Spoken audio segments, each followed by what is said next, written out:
Hello and welcome to the Weekly Stuff Podcast with Jonathan Lack and Sean Chapman. We are here as always to talk about stuff. Busy week this week on the show. We have as always Doctor Who to talk about. Doctor Who. Brand new episode. The Girl Who Died. Yes. Quick reaction, spoiler free. I thought it was amazing. Outstanding episode. I love it, yeah. Outstanding. This season has been incredible. Yes. So far. They are on a hell of a roll, and we're gonna have to talk some superlatives soon because anyway, it's really good. Yeah, so that's our spoiler-free review. Spoiler review at the end. Speaking of spoilers, we have finally both finished Persona 4 Dancing All Night. We have been dancing all night for a long time now. Yes, it's been a couple of weeks for me. At the very least, a lot of dancing after midnight. Yes, which is bad because you really shouldn't play that game before going to bed because it gets in your dreams. Yeah, it gets in your dreams, and I feel like it gets my adrenaline pumping if you're playing on the harder difficulties. It's just like it's really intense. It is. So we will have our kind of spoiler-ish review of that, mainly the story mode, but also some of the game mechanics and things that we might dive into deeper. And then we got a couple of news things. I've got some movies I would love to review on the show just because I don't know if I'll have time to write about them. And they're phenomenal, so we're going to talk about some of those. Cool. And just other stuff. Why don't we go ahead and get started, though, with... Let's start with a couple pieces of news. All right. And then I'm going to review some movies, you're going to review a game... Well, I'd like give Do you want to start there? An impression, sure. Okay. Yeah, let's start there. So okay. People who have been listening to the podcast for like the past couple of weeks probably know that I absolutely adore the video game The Witcher 3. I played through that game like everything I did, like everything in the game I did, like it complete playthrough. And then about a week ago, they released the first piece of like real substantial DLC. There's been some small add-on packs, like alternate looks for some of the story characters and stuff like that. But this is like a $10 pack of DLC called the Hearts of Stone. That is it's a significant chunk of content of like game. It's not just like an extra quest, which they released for free a couple of times post the game's release. And so I've gotten into that. I've only played about 4 or 5 hours of it, so I haven't had enough time to really dig into the meat of the experience. But I can already say, like right off the bat, if you are someone who is a fan of The Witcher 3 and wants to play more Witcher 3, buy this like immediately because it's only $10 and it is like when I say I've only played like 4 or 5 hours of it, I feel like that is about as much as you would expect a $10 piece of DLC to have worth of content if it is generous. I feel like most times DLC is usually so poorly done that like my expectations for what a $10 piece of DLC is like it's one long quest line that takes like an hour and a half to finish and then hopefully it's like somehow rewarding. It's like sometimes that stuff can be done fairly well. Like I think Mass Effect Mass Effect 2 in particular had some that was like Lair of the Shadow Broker. That was basically that, but done really well because it was a really fun quest. Or then you had like The Arrival, which was basically that, but it was awful because it was a really shitty quest. This is not like that. The Hearts of Stone is basically like a just slice of Witcher 3 content that's brand new. There's no new landmass, like no new area you travel to. Instead, they sort of like push back the upper right corner of the Velen map and sort of just like give you a new like kind of landmass over there to run into. So it's very seamless. Like you don't have to like go into a boat and like go travel to DLC world. It's like no, it's just all of a sudden you can kind of just go further in that direction where like before it would like the game would just say, hey, you can't go past this point because there's nothing out here. Now there's like some villages and stuff. It's not a huge chunk of land, but there's stuff out there, and they've populated that area with new random like undiscovered locations like bandit camps, monster nests, the sort of like little things to do that they peppered around the world. There are a bunch of those that I've been doing, and there's a new craft like merchant guy who's a rune crafter who he basically you can invest in him and pay him a shit ton of money, which if you beat The Witcher 3, you're going to have a shit ton of money left over. So you just basically give him all of your money, and then he can imbue your weapons and armor with unique abilities that some of them are really interesting. Like there's one that makes it so that if you have I'll just call it a combo multiplier, because it's basically what it is, built up enough, then if you use a spell, it will imbue your sword with the effects of that spell to then hit like the next guy with. So like if you are doing well in combat and you have this adrenaline point thing built up, and then you cast your fire spell, then your sword will have a fire effect on it for the next person you hit, and the interesting little effects like that it adds, but it's nothing too huge. And then there's some new side quests, and there's one long new main quest that I haven't really dug into too much because I'm just kind of leaving that for that's the core of the DLC, so I haven't really dug into that. I know by reading reviews that a lot of people say that the story there is really good, and I'm sure it is. But even just playing the handful of side quests that I've dug into that the DLC offers, all of those have been really fun. One of them is really great in that it's something that The Witcher 3 main game does a couple of times, where someone will ask you to go do something, and you can totally just fake it because someone will give you a contract. And so in this instance, it's this one guy says, "Oh, my apprentice went out to pick herbs, and he hasn't been back in a week, and I have no idea what happened, so I've put this notice out for someone to find him." And in investigating where he's gone, you run into this very suspicious village where someone tells you, "Oh, I saw that guy. He got attacked by wolves. And then he crawled over here. That's a trail of blood you found that led to this village. And he just went back out and got killed by wolves." It's that's not a convincing explanation. Everything about this entire scenario here, you are obviously lying to me, but you can totally just go back to the dude and say, "I guess he got killed by wolves. That's what I found out. Get your money and leave."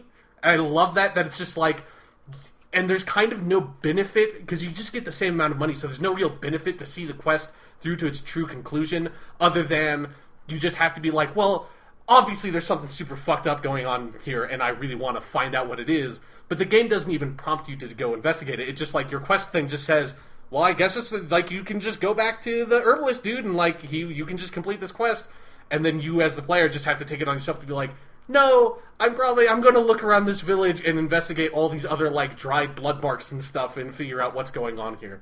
So that's awesome. That sounds something, from what I've heard of The Witcher 3, very Witcher-esque to do. Yeah. And kind of think about morality and player control and those sorts of things. Because it would be so funny to just be the player who, just is yeah, okay, fuck it. Obviously you're telling me a lie, but I just want to get paid. If there's something about, because there are other people in the world of The Witcher that you run into that absolutely do stuff like that, and that's actually, a part of other quest lines and stuff, so, yeah. Again, I'll probably next week I'll have a more complete sort of review to talk about with having dug into the main quest line. But honestly, with how dismal DLC usually is, I've already gotten what I feel my money's worth out of just the small amount that I've played, and knowing that there's the meteor experience ahead of me is really exciting. Yeah, for $10, that's a fucking steal in this landscape. Yeah, it's. We're gonna talk about the Persona 4 Dancing All Night DLC later because I've bought $15 worth of it. I've got maybe 15 minutes out of that. So, yeah. Yeah. Yeah, DLC is a weird, thorny path where, when you start doing the, math in your head of, I paid $60 for this game and got, this much stuff and this, rewarding of an experience, and you're asking me for, a third of that and giving me, a 20th of that, it's... There's so much weird, Battlefront they just announced is going to have a $50 season pass. Yes. Which, what are you talking about at that point? Seriously, we all know it's a joke at that point, right? Yeah, yeah. It's you're saying that's you're asking for basically a new game's worth of money, and they're not going to be providing a new game's worth of content, No. Yeah, the DLC is weird. Even I think something like the Taken King, which is about as big and overhauling a piece of DLC as you can get, that's pushing it at $40. Sure, yeah. I think $40 is fair for the Taken King, but it is definitely it's not a good deal. No. I guess, yeah. It's fair-ish. I'm going to go that far. Okay. I guess okay. It all depends on if you're looking at the rest of the DLC market. I think that's it is, but they could have totally just been it's just $60. Fuck it, it's just $60. No, they could have, and I think people would have still bought it. It's just it's a weird thing. So anyway, while we're doing stuff, just random stuff. Right. I want to talk about this really quick because I got this for my birthday, but it came out a couple weeks ago. It's a Blu-ray set called Masterworks of American Avant-Garde Experimental Film. That just rolls right off your tongue. It does. Now, normally, I'm not going to talk about this for a long time or anything, and I wouldn't even necessarily highlight this on the podcast, but just in hearing from some of you, I know we've got smart listeners. I know I talk about the weird shit I see in film school enough that this might pique your interest. All right. So, if you know, I go to the University of Colorado. We are probably the most significant school for experimental cinema in the country.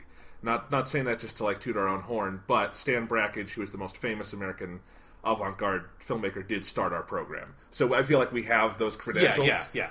We have a huge library of avant-garde and experimental titles. I see more things on film than I see digitally in the program. I mean, I was watching a movie today that I'll talk about that part of it was shot on 16mm, and I was seeing that at a major movie theater digitally, and I could immediately recognize it because I know the texture of 16mm so fucking well. My dreams are in 16mm. I have seen so many. So I know this stuff. And Flickr Alley, if you don't know who they are, and I also just wanted to promote this because it's such good work they're doing on the level of film restoration and preservation. They're a boutique label, kind of, not on the level of like the Criterion Collection, but in that same kind of market. And they mostly focus on silent film, that era of stuff, and lost films and things like that sometimes. Believed lost and have been found. Yeah. Not like they put out a DVD talking about a lost film. Or they do like the Doctor Who thing of like, well, we have some pictures, right, and some insane person recorded all the audio for every episode of Doctor Who in the 60s. Right. So, like, this is the closest we can do. Yeah. So anyway, this set, it's 2 Blu-rays, 2 DVDs, same content. It's like a combo pack thing. And it's got... I was saying this to Sean when I heard about this, when they announced this. I was running down the list of titles they included in this, and it's like every avant-garde movie I've enjoyed and like really been interested in college, some people went and put in a box set and restored. It's like, that's really easy. I have to buy this one thing and I get all of it. Yeah, especially for stuff like that is very hard to come by. Yeah, yes. That it's... Yeah, I mean, here's the thing. So, like, if we're talking about, you can find anything on the internet, that is true to a point. Yeah. There are things you cannot find on the internet, and sometimes that comes down to the kinds of films I will see in school. Now, these movies that are on this set, there's about probably 30 to 40 films. They go from 1920 to 1970, and focused more, I think, on the end of 1920 to 1950. And some of those, though these are generally more popular films and filmmakers, like people you might have even heard of, like Maya Deren, or movies like Manhattan, that you've, even if you haven't heard of that, you've seen footage from it. It's just iconic aesthetically. And so some of these are maybe a little more popular, but there are definitely movies in here that aren't, and even if you could find them online, would be in very bad quality. Yeah. And, the digital versions I've seen are bad, and that's why generally in film school we watch them on 16mm film, because you're going back to the original. But it's made this set really entertaining to go through, because I'm coming at it from a perspective of I've seen many, if not most, of the films in here. There are definitely new discoveries, and I love that. And I've seen them, on different prints. Sometimes I've seen multiple prints of these movies. I've seen some of them either with no soundtracks, usually, or with different soundtracks. And that's all really fun, because for a lot of these, they are silent films. Yeah. So they've had, a composer come in and do some music for them. And they're very good scores. They're not the things some boutique labels do where they get someone to do, like, the rock guitar version of Cabinet of Dr. Caligari. Fuck whoever thought of that. Does that really exist? Absolutely it exists. What? I've seen it. Fuck. Yeah, they showed that to us in... That is like the worst movie for that kind of soundtrack. Yeah, it was weird. Yeah, that's... Definitely weird.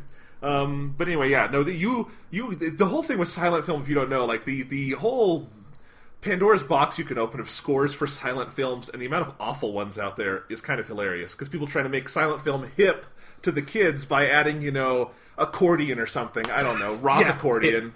Yeah, it's lame. Anyway, accordion is in right now. Yeah, one of the things, though, I learned going through this set is it's got, a whole booklet of liner notes, and then the actual films all start with some notes, and it is so well curated, and it's so well organized. I just wanted to mention this, because if you are at all interested in the more adventurous side of cinema and experimental cinema, which generally means, 5 to 15 to 20-minute shorts, sometimes done in camera with a kind of loose narrative, like something that Maya Deren would do, Meshes of the Afternoon, onto more, just sort of photographic and meditative pieces like Manhattan, which I mentioned earlier, this film from 1920 that's just kind of shots of New York, onto things that are done as animation, like films by Oscar Fischinger, which we have in here, and some others. And then they even have a piece by Stan Brakhage and Phil Solomon, who is still alive and teaches at CU, and I know him. And they've got a piece from them in there. So it's all those sorts of different kind of flavors of that, and it's in there, and it's so well curated that I think if you had very little knowledge of it, but were kind of interested in this side of things, you could go through here and learn an awful lot, and I think it's all presented in a context where you wouldn't go, what the fuck am I watching? Right. And that's one of the most important things, because I do understand that reaction to a lot of things. I have had that reaction to some of these films, and then later come to love them. Yeah, like, context is really important for something like that. It is, yeah. It's like, if someone handed you a book from the year 1500 with no context, you probably would not enjoy it. Yeah, or if like someone just handed you like a Picasso painting and you Right. you had no perspective on like Cubism, you'd just be like, well, I don't even. That's not a person. Like, what the fuck is this? Right. But it's, it can be a really emotional experience to look at that when maybe you know a little more about it. Yeah. It is necessary. So it's just a great set, and I wanted to highlight that from Flicker Alley. I haven't watched a ton of it yet, but I did spend the other night watching like an hour. There's probably 6 hours of films on here. And just did the first disc and did some of my favorites and some new ones too. And like the Restoration of Manhattan, which is just a gorgeous film I've seen on several different prints. Never seen it look as good as it does here. I don't know how they did it. It's amazing. I always thought that film was sepia tinted. Huh. And in this version, it's black and white. And if you don't know, most films in the black and white era up to like sound, like 1940, when sound really becomes more enmeshed and everything, they were not in black and white. They were tinted either blue or yellow or sometimes multiple colors over the course. Like Birth of a Nation is that way. A lot of obviously were tinted sepia. But if you get to the source, sometimes you can get like the negative that still has the black and white. But it all depends, and I think that's a fascinating part of it. Where when you finally get back, like, oh god, this has its original contrast from 1920. That's 100 years ago now. That's good that you can get something looking that good again. Yeah. And there's been that kind of decay. So, and beautiful soundtrack on that one too. So, just wanted to highlight that because it's good, and I know some people who listen to this podcast are probably interested in that as smart and savvy film fans. So, Yeah, that's really cool. Like, because I feel like we are two people who have some very odd, obscure interests between us. That I always appreciate it, even if it's not something that I'm personally interested in, to see someone like or a group out there that is like cultivating and taking care of that like particular piece. Like the people, for me, it's like really Doctor Who is what I've been thinking about, because I've been going back and watching some old Doctor Who again, and it's like the people out there that have like just through their own passion for this stuff gone out and like reconstructed this stuff that is lost, and like found weird recordings that are like in Nigeria and stuff, or pasted together stuff that was used in like commercial bumpers and things on BBC back in the day. Like that kind of stuff and those kinds of groups I think are really important, and they don't get enough attention. No, they don't. And it's awesome work, and any kind of preservation of just cool parts of media history. It's neat, and I think it's probably more important than ever in this era than it ever was before, because archival is an actual idea now. Yeah, and it's just so heartbreaking when some of that stuff is lost, and like there's just no way to get back to it, Yeah, absolutely. All right, so let's go ahead and move on. I have a couple little pieces of news. I mostly just picked fun things. Okay. But let's start with the big one today. Did you see the new Star Wars poster, Sean? Yes, it was a poster for a Star Wars movie, Jonathan. I don't know if you've seen one of those before. I know. It actually looked good. I actually thought this was the first piece of marketing for the movie that I was like, that's actually really cool. Like, it looks like a cool poster. I checked, it was not done by Drew Struzan. Yeah. But it kind of looks like in that it's style. It's in the same style, yeah. Right. And I think it fits right at home with the old ones, while also, having like the new characters front and center and stuff, and some fun little things to pick out, like the new Death Star-ish thing they have. Yeah. I hope this movie doesn't end with another run on the Death Star. It'd be so funny if, like, the new Star Wars trilogy was just the original trilogy again and you didn't realize it. That's like Luke Skywalker is just Ben Kenobi, basically. Han Solo just gets to be Han Solo because he's Han Solo, Chewbacca hasn't even aged. Yeah, they just pulled him out. Yes. Yeah, it's a good poster. I think it's maybe... Like, it's weird to, like, nitpick posters, but I think it's maybe a little bit too visually busy for me, like, because there are a lot of characters on that screen. And not even Luke. Yeah, there's no Luke, which is, like, it's just really weird because, for me personally, Luke is the one thing from the original trilogy that I really want to see in these movies, because I love Mark Hamill. I've loved Mark Hamill so much now from his like voice acting career that the idea of him going back to his like original star role is really exciting to me. And then also Luke is the character that has the most interesting sort of future potential in more Star Wars movies. So it's, on one hand, I'm excited that they're not showing him because it means that like there's no sort of like spoiler there. They've got something to save. Yeah. But then on the other hand, it's like kind of like, oh, what if he's like just barely in the movie, which is like the other side of it that's maybe scary.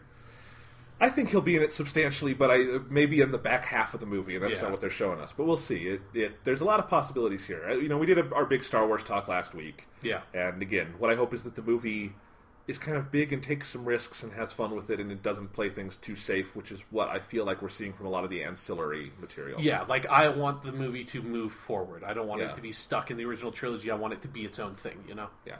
But definitely, and the other reason I'm mentioning the poster is that I'm not sure when that new trailer is coming out. I think It's Monday, I believe. Monday. Just in case you're hearing this or the podcast comes out and the trailer's already out, we're recording before then. Yeah. So, talk about it next week. It's going to be a Star Wars trailer. Yep. Maybe they'll have the new characters say something. We will see. We will see. They don't even need to advertise at this point. No, they don't. It's movie. just going to be a John Williams score with the Millennium Falcon flying around and someone igniting a lightsaber, and that'll be the trailer. I mean, they could just have... And actually, this would be great. Mark Hamill just in a chair smoking a cigar for 2 minutes and not saying anything, and that movie would make the same amount of money. Yeah. But he has to light the cigar at the beginning with his lightsaber. Do you follow Mark Hamill on Twitter? No, I probably should. He's awesome. For one, he has as his Twitter avatar his picture of him on The Simpsons. Nice. So it's Simpsons Mark Hamill. And then he just, he interacts with fans and he just answers random questions. And he's exactly as you would expect Mark Hamill to be, which is cool dude who has nothing to lose. Yeah. And is just having a good life. Yeah. And I love that. Yeah, I think we all aspire to be Mark Hamill one day. Yeah. He even explained on Twitter the other day that there's a famous thing people think they hear in A New Hope, which is that when he gets out of the X-Wing at the end, he yells Carrie instead of Leia. Huh. And he explained on Twitter, he's like, no, actually, we looped that, so it wasn't me making a mistake. They told me to say this, and he said what he was actually saying. I forget what it is now. And it's like, people heard it wrong, but that couldn't have been a mistake because, again, it was 80 yard. Yeah. And, yeah. It's just things like that. It's like, Twitter is an interesting platform for us to get those kind of tidbits from historical figures now. I love that. Anyway, all right, let's see. We've got some Marvel stuff. This may have been before we recorded last week, but we didn't talk about it. So Marvel kind of shifted around their schedule, and they've got Ant-Man and the Wasp announced, which is their sequel to Ant-Man. Yeah. And cool that they're making a sequel to Ant-Man. Even cooler that I like that they just put it in the title, Ant-Man and the Wasp. Yeah, yeah. It's just nice that it's not just Ant-Man. I mean, I guess they've moved away from, the number thing, but... Right. It's more evocative, Ant-Man and the Wasp. It could have been, Ant-Man, the Lost City or something. Yeah. Like, they're terrible titles. Ant-Man, the Reckoning. Yeah. So, I like that it's Ant-Man and the Wasp, but I just like the idea that it sounds like it'll be a different movie, and it'll be not just them repeating and bumping Evangeline Lilly up. That'll be cool. So, yeah. Yeah, she was good in Ant-Man, so it's exciting that she's going to be able to, have, a real, significant part of the movie, Also proves that the internet can get outraged about absolutely anything, because there was outrage because of where they dated Ant-Man and the Wasp, they pushed back Captain Marvel 5 months, and then people were like, that's Marvel being sexist, and it's like, guys, they haven't cast Captain Marvel, they haven't gotten a director, they don't have a script. With Ant-Man and the Wasp, they have a potential director and writers, and it's all cast. Yeah. So, duh! That's not... that proves that they want to get Captain Marvel right, that they're saving it until they have the time to do it. Fuck the internet. It can get so... Yeah, that's just really manufactured outrage. You're just looking to be angry about something if that's what you're pointing out. Anyway. If they canceled the Captain Marvel movie outright, then maybe there's a discussion. But just pushing it back 5 months is not something to be frustrated about. Right. If they canceled it and Kevin Feige came out and said, I did that because I think Captain Marvel's a cunt, that would be worth getting mad about. That would be worth maybe firing Kevin Feige about Yes. and having a much broader conversation. Now... given that I understand he loves that character, that would also just be weird. Yeah. But yes. Anyway. That sounds like it would be some weird, supervillain plot that DC undergoes. Yes. They get Clayface from Batman to impersonate Kevin Feige. Yes. Anyway, and then this was a rumor at the beginning of the week, but it was eventually confirmed, that Mark Ruffalo has been cast for Thor Ragnarok, and that is where Hulk will appear before the next Avengers movie, and I like the sound of that. Yes, putting Hulk in more stuff just makes me happy because Mark Ruffalo is so good, and we've gotten so little of the Hulk, or at least his version of the Hulk, and so having him be in other Marvel movies is awesome, but having him be in the Thor movie is doubly awesome. Yes. Because, I think there had been a lot of behind-the-scenes kind of wondering at Marvel where they wanted to put him, because they clearly did want him in something. Yeah. And even if you kind of follow some of the backdoor history of Avengers Age of Ultron, the script has a very different ending for the Hulk, where they explicitly have him go to space. And they for kind World of... War Hulk? Yeah. Yeah. Or something like that. And they toned it down a little because they wanted, I think, to leave options. And then... I think there was discussion of would he be in Guardians of the Galaxy. It sounds like James Gunn really did not want that, and I think tonally that might have been off. Yeah, too. that would have been a little weird. Because also Guardians has enough to deal with already. Yeah, that you don't need to deal with, like, okay, here's this returning character, and we have to explain how he comes into all this and fits in with this cast. Especially because Hulk has an existing relationship with Thor and Loki and all those people, too, that you won't have to introduce. Yeah. And I like the idea of Thor Ragnarok having Hulk anyway, because that assures that it gives us an idea of the scale they're going for, that if you're going to have Hulk in there messing things up, I like the sound of that. Yeah, and just having Thor and the Hulk, presumably they'll fight again at some point early in the movie, and then team up at the end and do really fucking badass shit, because, like, Thor and the Hulk are basically the two most powerful characters in, like, mainstream Marvel comics. I mean, obviously, there are more powerful figures, but they're sort of, like, not as popular characters. So yeah, having Thor and the Hulk fucking shit up together, that sounds really cool. And they're the only two who are not in Captain America Civil War. Right. And by that I mean the only two. So they're off in their own movie. That sounds good. Yeah, and it's just like, it feels like they've made a smart decision in, like, the power scales at work here. You know, it's like, for like a Dragon Ball Z metaphor, it's like Captain America has a bunch of like Tiens and Yamchas and Krillins in it, and like Goku and Vegeta are off in Thor Ragnarok. Like, that's the like difference you're talking about in like what is going on. Yes, I like that analogy. They also announced in the midst of all this who is directing Thor Ragnarok, and it's Taika Waititi, who you probably have not heard of. He's a New Zealand filmmaker who has worked with Jermaine Clement from Flight of the Conchords, and they made a movie earlier this year called What We Do in the Shadows. They actually made it a couple of years ago, premiered at Sundance last year, then finally came out in theaters this year. But if you haven't seen What We Do in the Shadows, definitely the best comedy of this year. So funny. It's a mockumentary about vampires in New Zealand. Nice. And for one, it commits to its documentary thing more than any other mockumentary I've seen. Apart from maybe early Office and like Ricky Gervais Office. Right. And then it commits to, like, it has the actual details of vampires. Like, they have to sleep in their own soil and all of those things. And it's funnier that way because there are so many more dumb restrictions that they have to deal with. Anyway, if you have not seen that movie, like, Sean, you would fucking love it. Yeah, I haven't even heard about this. It's so great. And no indication whatsoever that this guy would be good for Thor, but Marvel makes good choices with that. So I have no worries. He's, you know what, their general criteria seems to be smart and creative people, and he is absolutely a smart and creative person. So everything else hopefully falls into place. Yes. So let's see what else we got. Okay, those are all good movie ideas. Oh, right. Did you hear about the bad movie idea from this week? Yes. You go ahead. Yeah, just go ahead. Say it. All right. So they've announced Fox is working with Len Wiseman, who directed Live Free or Die Hard, which is the fourth Die Hard movie. In fact, if you're listening to this from outside the U.S., it was called Die Hard 4 in your country. Wasn't it called Die Hard 4.0? Yes, I that's believe, true. Because it had the whole like cyber terrorism thing. Yeah. And anyway, he directed that movie, and he is now working on a Die Hard prequel, which will show how, in their I'm paraphrasing, but this is very close, from the studio's description, how John McClane went from a beat cop to a Die Hard cop.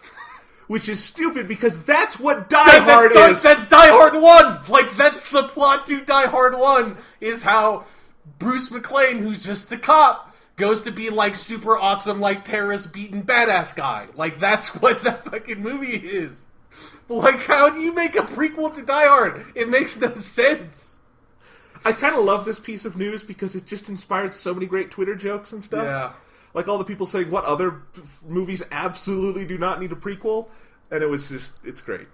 Yeah, I think since Terminator Genesis seems to not have done so well, I think they're probably just going to do a Terminator prequel, which is just Sarah Connor going to high school. Terminators aren't even involved. It's just before all that shit kicks off.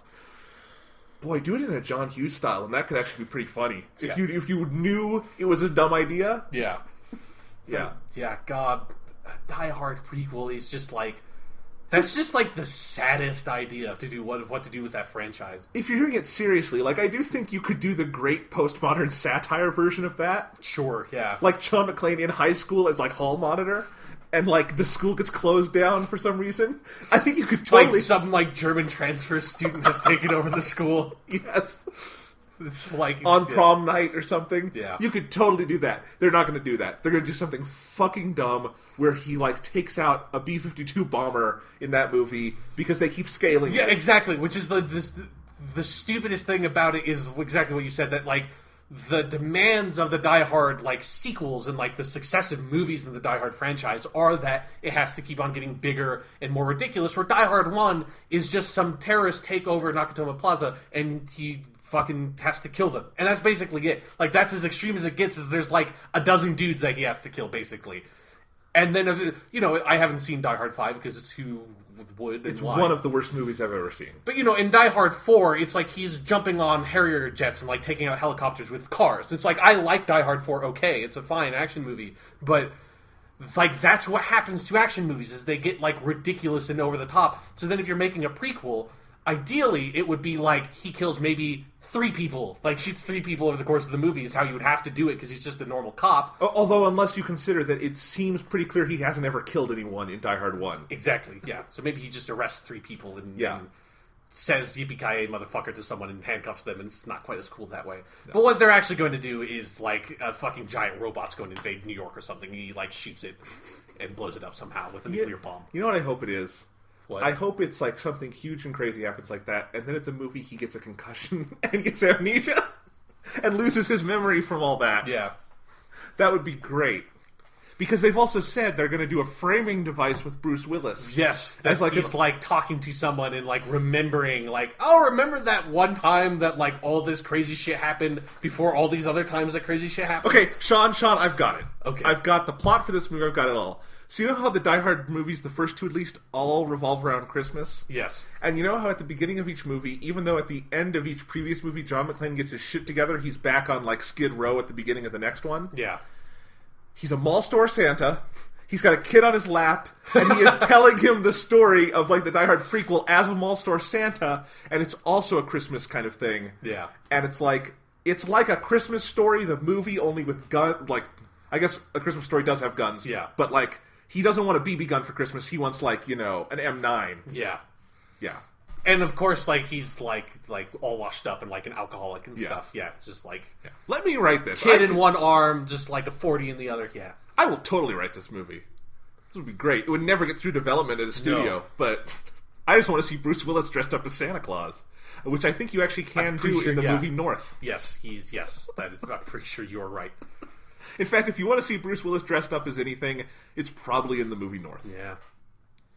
What if North is just the Die Hard prequel? What if that's like the secret? They just re-released that gem out into theaters. Oh, it's so great. This is just so sad. It's like that is a franchise that so did not ever need sequels. Yeah. And now they're on their 5th, and they don't know what to do because the 5th was so bad. And it's just like, yeah. Yeah, like, it's just, they just need to just stop. They need to fucking stop. It's ridiculous. And to be fair, I don't think this is going to happen. If you follow the development history, there have been other dumb ideas. Like, this is real. They were going to make, before Die Hard 4 came out, a movie called Die Hard 24/7, which was a crossover with the series 24, where John McClane would meet Jack Bauer and they would stop terrorists in New York. They had a script, they had a director, they had all of that, and that was a better idea than this prequel. Yeah, because at least that would have the thing where John McClane and Jack Bauer meet up early on, like at the end of the first act of the movie, and under some sort of like elaborate misunderstanding, think that they have to kill each other and have like this really cool fight before they have to team up. Yeah. So yeah, this is like sad and pathetic and stupid, and like they shouldn't make more Die Hard movies. They probably, even though I kind of like all the Die Hard movies I've seen. Like, Die Hard 2 is weird and kind of dumb, but it's fun. Die Hard 3, I think, has a lot of good stuff in it. And Die Hard 4 is, like, a fun action movie. But, like, the franchise doesn't need to keep on going. Like, none of them are even close to as good as the original Die Hard, you know? No, and even the original Die Hard I don't think is a masterpiece. It's sure, yeah. a really good action movie. I like it, but, you know. It's a great Christmas movie. Yeah, it's also, like, the most obnoxious Christmas movie, because that's like the thing that's like, what's your favorite Christmas movie? And someone says Die Hard, and it's like, you're an asshole and I don't want to talk to you ever again, because that's obviously not the question I'm asking. Like, go fuck yourself. Obviously the best Christmas movie is Nightmare Before Christmas. Okay. Because it's a Christmas movie. It's also a Halloween movie. It's No, it's before Christmas. Christmas is in the title. It takes place before Christmas, leading up to Christmas. It is a fucking Christmas movie. Halloween happens before Christmas. Yeah, but this is all about fucking Santa's in it. Santa's in it. It's a Christmas movie. The Boogeyman's in it. Yeah, so what? Boogeyman's in everything. You just don't see him most of the time. You just blew my mind. Yeah, right? Wow. But anyway, Die Hard prequel. Don't do it. speaking of sad and pathetic, let's talk about Nintendo. But just kidding. Yeah. Anyway, I mean, this is like really neutral news, so that Yeah. sick burn doesn't really work here so much. no, this would, if Nintendo did this, be a smart move by Nintendo and would possibly Yeah. get them out of the nosedive. But anyway, there was a Wall Street Journal report this week on Nintendo's NX, which is the codename for their new console. Codename as identified by Nintendo themselves. It's not like a rumor, Yeah. if you're not familiar with that. But Wall Street kind of, it's just a report. It could be true, it could not be. Being from the Wall Street Journal sounds more reliable than if this was from, Wally's Web World or whatever, Yeah. where a lot of this shit comes from. Or if, we just decided to say it on Yeah. some random podcast. Right. We have never done that before, just tried to create a rumor, but we could do that. We totally could. Yeah. Yeah. Might get picked up, you never know. Viggo Mortensen has just made a deal with Marvel to be in a new superhero movie. There we go. Done. Take it, internet. Run with it.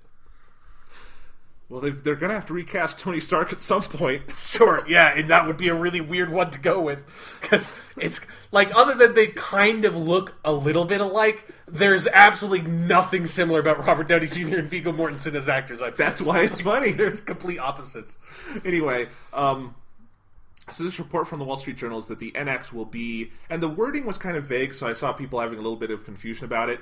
It's a kind of hybrid console and handheld, like home console and handheld, but not necessarily one device. Like you take it out with you and it's your handheld and then you plug it back in and it's your console. It could just mean that they will release one thing called, it won't be called the NX, but like the NX for the sake of argument, and you would buy maybe two versions of it. You would have your handheld and your home console, and they would speak to each other. Maybe they would have the same games, same kind of general interface and all those things.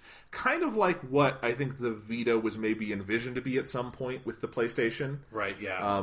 And just kind of never was, in part because it came out, halfway through the PS3 and then really became more associated with the PS4, but it wasn't strong enough to do the PS4 stuff all the time. So that sort of thing. And I think that's very smart. It's definitely what some people have predicted because Nintendo's strength clearly is in handhelds. They clearly know what they're doing there. I mean, the 3DS is an enormous success. Yeah, especially if you're comparing the 3DS and the Wii U. Yeah. Their handheld stuff is a lot stronger. Yeah, and where the 3DS had a rocky launch and they pulled out of that nosedive rather spectacularly, the Wii U had a rocky launch and just kind of stayed there. Yeah, basically. Yeah. And it's just like the fact that they've shown so much apathy towards the Wii U that even at its best, and there are some spectacular games on the Wii U, no one could deny that, but at its best, apart from Smash Bros., which I think is a mainline franchise, all of that, they tend to be more niche, kind of weird experimental titles like Mario Maker. Yeah. Or Captain Toad's Treasure Tracker, which was their big game of, fall. Well, I guess they had Smash Bros. Too, but anyway, so... Or Yoshi's Woolly World, which is out now, and I would love to find the time to play and don't have it. But before the end of the year, maybe. It'll never happen. Yeah, so but they haven't done what I think they've done with the 3DS, which is, for one, court, other, developers. Yeah, like third-party developers are not there. Right, third or even second party. Like, they have stuff like Fire Emblem on the 3DS, which is technically a second party, but they're not making that stuff for the Wii U, Yeah, so... true.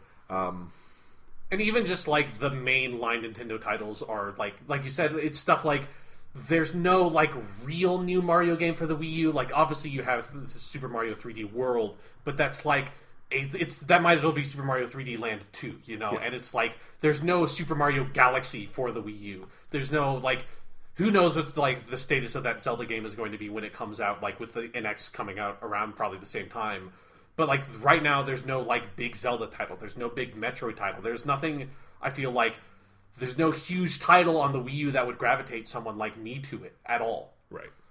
And I think at this point, they'd kind of be crazy to put that Zelda title out on the Wii U if the NX will be ready and it will be compatible. Yeah. You launch that thing with the NX and you've got market share done, Especially if you could do that console hybrid thing and prove it with that. Yeah, like I anticipate it'll be a Twilight Princess thing where it kind of comes out on both. One of the things they talked about in the Wall Street Journal report is that Nintendo wants to have industry-leading hardware in there and chips and stuff, which would be very smart. And, at the time they put out the Wii U, compared to the 360 and the PS3, it was on some level. Yeah. But then they were lapped immediately, and they knew they were going to be lapped. So I hope... The thing is, with that kind of language, that could be true for a year or two, and then who knows? Or I'm wondering how competitive they're going to be on that. Yeah, and it's like, the thing is with this report is that, where this comes from is that development kits have been shipped out to developers for the NX. So that's, where all this information is really coming from. And so, we don't know, the real specifics of it yet. So those kind of questions I don't think we can answer yet. But, the NX is on its way is, the real information to glean from this. It's it is real, people are making games for it, and we know that. Yeah. And it sounds like they're being a little more aggressive about it than maybe we thought before, in terms of this could be out in a year or a year and a half or something. Yeah. It's not as far off in the future as it could be, we still haven't heard anything concrete about it. Yeah, but it seems like it feels like Nintendo is about ready to just, cut off the Wii U completely. Yeah. If they're making this move this early on. It's true, and it does sound to me... the big question left for me on all this is, what's the 3DS going to be? Because... That's true, yeah. The 3DS probably does need a replacement just on a technical level, but it's been a success, and it's never really, gone into complete stagnation mode. The new Nintendo 3DS has been a pretty big hit. So... Yeah, and, because mostly I feel like the Vita is not, real competition for the 3DS anymore, or if it ever even really was. And so, yeah, there's nothing in that handheld market. The only thing is you can argue about how mobile interacts with it and stuff like that, but for a dedicated handheld gaming platform, the 3DS is the only thing out there that's actually competitive in the market. So they're not necessarily motivated to make something that's a specific replacer for the 3DS. But yeah, these rumors and the indication with the NX is that part of it will be effectively the successor to the 3DS. And that makes me fascinated because there's so many directions they could be going at that point. Is this when they stop doing dual screen stuff? Is the next handheld not a dual screen thing? Or is the NX going to be something where it'll also have a thing like the Wii U where you have two screens, and maybe they're going to make it from the beginning they speak to each other more like the DS screens do? Right. And the thing is, it always perplexed me that Nintendo never figured out how to use the Wii U dual screens, when the DS from very early in its life, I think, mastered that pretty well. It's very rare you have a game that heavily uses that second screen, but it's always nice to have. And they implement it very well, and I think anyone who's played, the Zelda remakes is really happy to just have their inventory down there and those sorts of things. Yeah, but the relationship between the gamepad and the TV is very different than the bottom screen and the top screen on the DS. I think you can see that, especially with the way that people reacted to the new Star Fox game at E3, with how you had to look at the gamepad to sort of see out your gun ports, and then look at the screen to see your ship actually flying on the TV, and that the relationship between that seemed very disorienting for people. Yeah, so it's an interesting story to follow, and we'll talk about it more. It's just, man, Nintendo, they're still wildly successful and smart in some arenas, not so much in others, and it's a saga at this point. Yeah, they're kind of the most interesting company in games right now, just because they are completely different. It feels like you have Microsoft and Sony, and the PC platforms are all in the same conversation with each other, and they're very stable. Yeah, and then Nintendo's over off in the corner, just doing just being crazy and weird, and not understanding anything about anything that everyone else is doing. Is well, okay, we're going to make you put in 12-digit codes to download Mario Maker levels and blah blah. This we're going to make this really awesome game, and then put all these bunk-ass online features in it that have already been solved literally 10 years ago by other stuff. Yeah. It's they're the kid in the class who did not take their meds, and they're running around in the corner. Yeah, that's kind of what it feels like, is that Nintendo is off in their own imaginary world, and some of the stuff they put out is really interesting, but none of it is quite interesting enough to attract me. They have so much potential if only they could sit down and do their work. Yeah. Now this comparison's getting dark. Anyway, let's move on. I want to talk about some movies I saw. All right. I'm going to go backwards, because I'm going to literally, right before we recorded the podcast, I walked in the door from seeing a movie.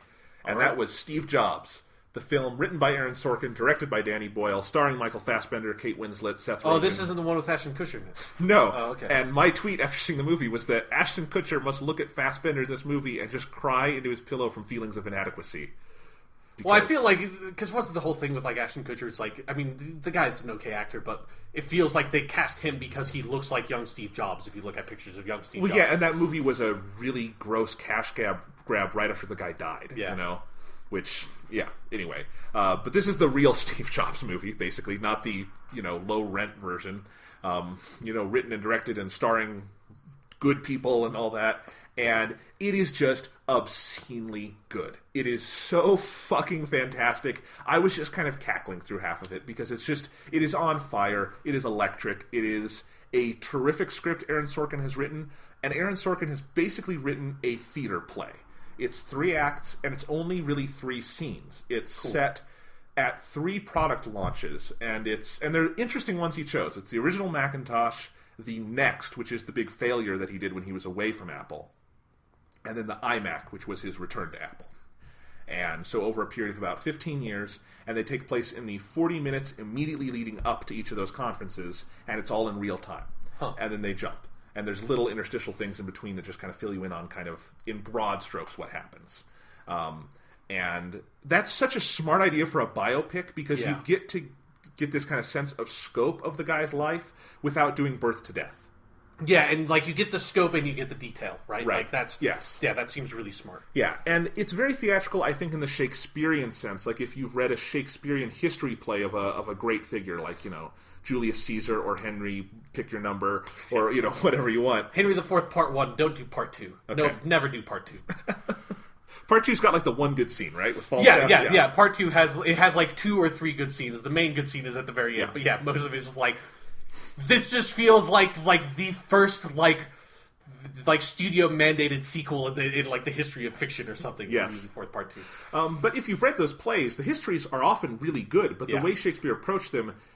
And he knew this, and his audience knew this. He wasn't making literal history. No one expected that. It's a representation where you take some things you've learned about the figure, about the time, and you kind of tell a story within that, but none of the events you're seeing, literally happened. Yeah. It's all through the dialogue you're kind of imagining things, and that's totally what the Steve Jobs movie is. And it's almost kind of bold because people don't want to do that anymore, even though every biopic you've ever seen is 99% fiction, because people don't talk to a camera that way, it's that kind of thing. So I think by kind of edging into the artifice, this becomes already just so much better than 99% of biopics I've ever seen. But there's that theatricality, and then Danny Boyle, who is a really, I think, talented director who is sometimes undone by the material he chooses, just takes it and runs with it. And the whole movie it's on fire. It is so well paced. It's actually exciting because of just how much interpersonal tension is going on with everything. Michael Fassbender is just intense and ferocious, but he's got that intelligence to him that is so key, but also that sense of he doesn't give a fuck and he really doesn't understand emotion or compassion, right? Which we know is pretty true about the real Steve Jobs. Yeah. So, very good portrait on that level, and then all the other people around him are so great. Basically, it's the same small group of characters, and the actors I named and a couple others, and they're all fantastic, and he has an encounter with each of them on the day of that press conference. Again, that didn't happen, but it happened in the sense of these were things in his life, and it happened in a sort of thematic sense. Right. It didn't he didn't literally have a conversation with all these people, right? But it's the sort of the movement of the history, brings you to all these points and has to have all these conversations. Yes, and there's just so many great things. There's basically 2 big emotional through lines, which is his relationship with his daughter Lisa, who he denied was his daughter for the first 10 years of her life. So that's heated. And then his relationship with Steve Wozniak, which... The Woz. And if you were disappointed by the Woz just being a funny fat guy in the Ashton Kutcher movie, you're going to love Steve Jobs this one because he's played by Seth Rogen, who is the perfect guy to play Woz because he is affable and smart. And that's what Woz is. He's not a funny fat guy. He's a really smart guy who happens to be affable and funny. Yeah. And Seth Rogen is that to a T. It's like the role he was born to play, and he's great. And he also has this sense of kind of humanity and compassion, and he is in that sense, the yin to Steve Jobs' yang, and that's kind of the big theatrical thing they put them in here. And there's just this, phenomenal confrontation they have at the end of the movie, where over this period of years it kind of blows out of proportion into they have this big shouting match, and it ends with Woz saying, it's not a binary, Steve. You can be good and a genius at the same time, and walks out of the room. And that's kind of the thesis of the movie, and it's great. Nice. And, I like to know that the Woz has a good, dropping the mic moment. He gets the last word on that. He should. He's the fucking Woz. Yeah. And there's just a bunch of great stuff about that. And I could go on and on. It's got a credit in there based on the book by Walter Isaacson, which is kind of funny because I've read the book by Walter Isaacson. It's the biography that came out the month Steve Jobs died. So it was not written... It doesn't talk about his death because obviously when it was written he was not dead yet. But that's one of the best biographies I've ever read. It's just fantastic. It's so in-depth. It's so well done. It's so well researched. And it is not unflinching. It's a very negative portrait of Steve Jobs in a lot of ways, and yet I got to the end of it and felt a very emotional connection to this figure. Because I think when you paint any interesting human being with complexity, that's what you get, because humans are complex. Yeah, exactly. There's no such thing as an evil person, or even really a bad person when you get down to it. There are people who have done awful things, but it's so hard to ascribe that individual person a specific morality the way that you do a character, Right. And I think with Steve Jobs, this is a guy who obviously changed the world. He did big things. And his legacy is something you kind of have to think about and reckon with. I'm recording this on a MacBook Pro. These are things that are just in everyday life. And I think that book does it very well. And what I was going to say is it's funny, it's based on that, because the book it's a biography. It's birth to death, or close to death. So, and that's what it should be. The movie is not that at all, but I see where they had to do that based on thing, because it takes a lot of those details, but also just, the movie also is very unflinching and very unflattering, and then you get to the end, and I felt... not choked up, because that's not what Aaron Sorkin does, but I felt definitely kind of emotional at you feel the sweep of someone's life, and that's an amazing thing to capture. And there is kind of this arc of change, and it's glacial, it's not tectonic in any way, but kind of him and not even softening is the right word, but just his approach to the world, which is true, because he, as a human, I do think had to change to go from the guy who invented a lot of products that flopped and then did the revolution of the 2000s with the iPod and stuff like that. So it is tremendously fascinating, and it is just such a good movie. And on just the most basic level, it is incredibly entertaining. It moves and moves and moves. It is fast-paced. It is exciting. It's 2 hours long, goes by in a heartbeat, it feels like. And they could have done the movie in 3 one-takes if they wanted to, and I'm actually glad they didn't go that gimmicky with it, because it's just really well done the way it is.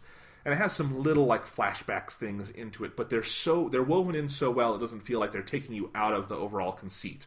I think you could still stage this movie on Broadway and it would be great. But cool.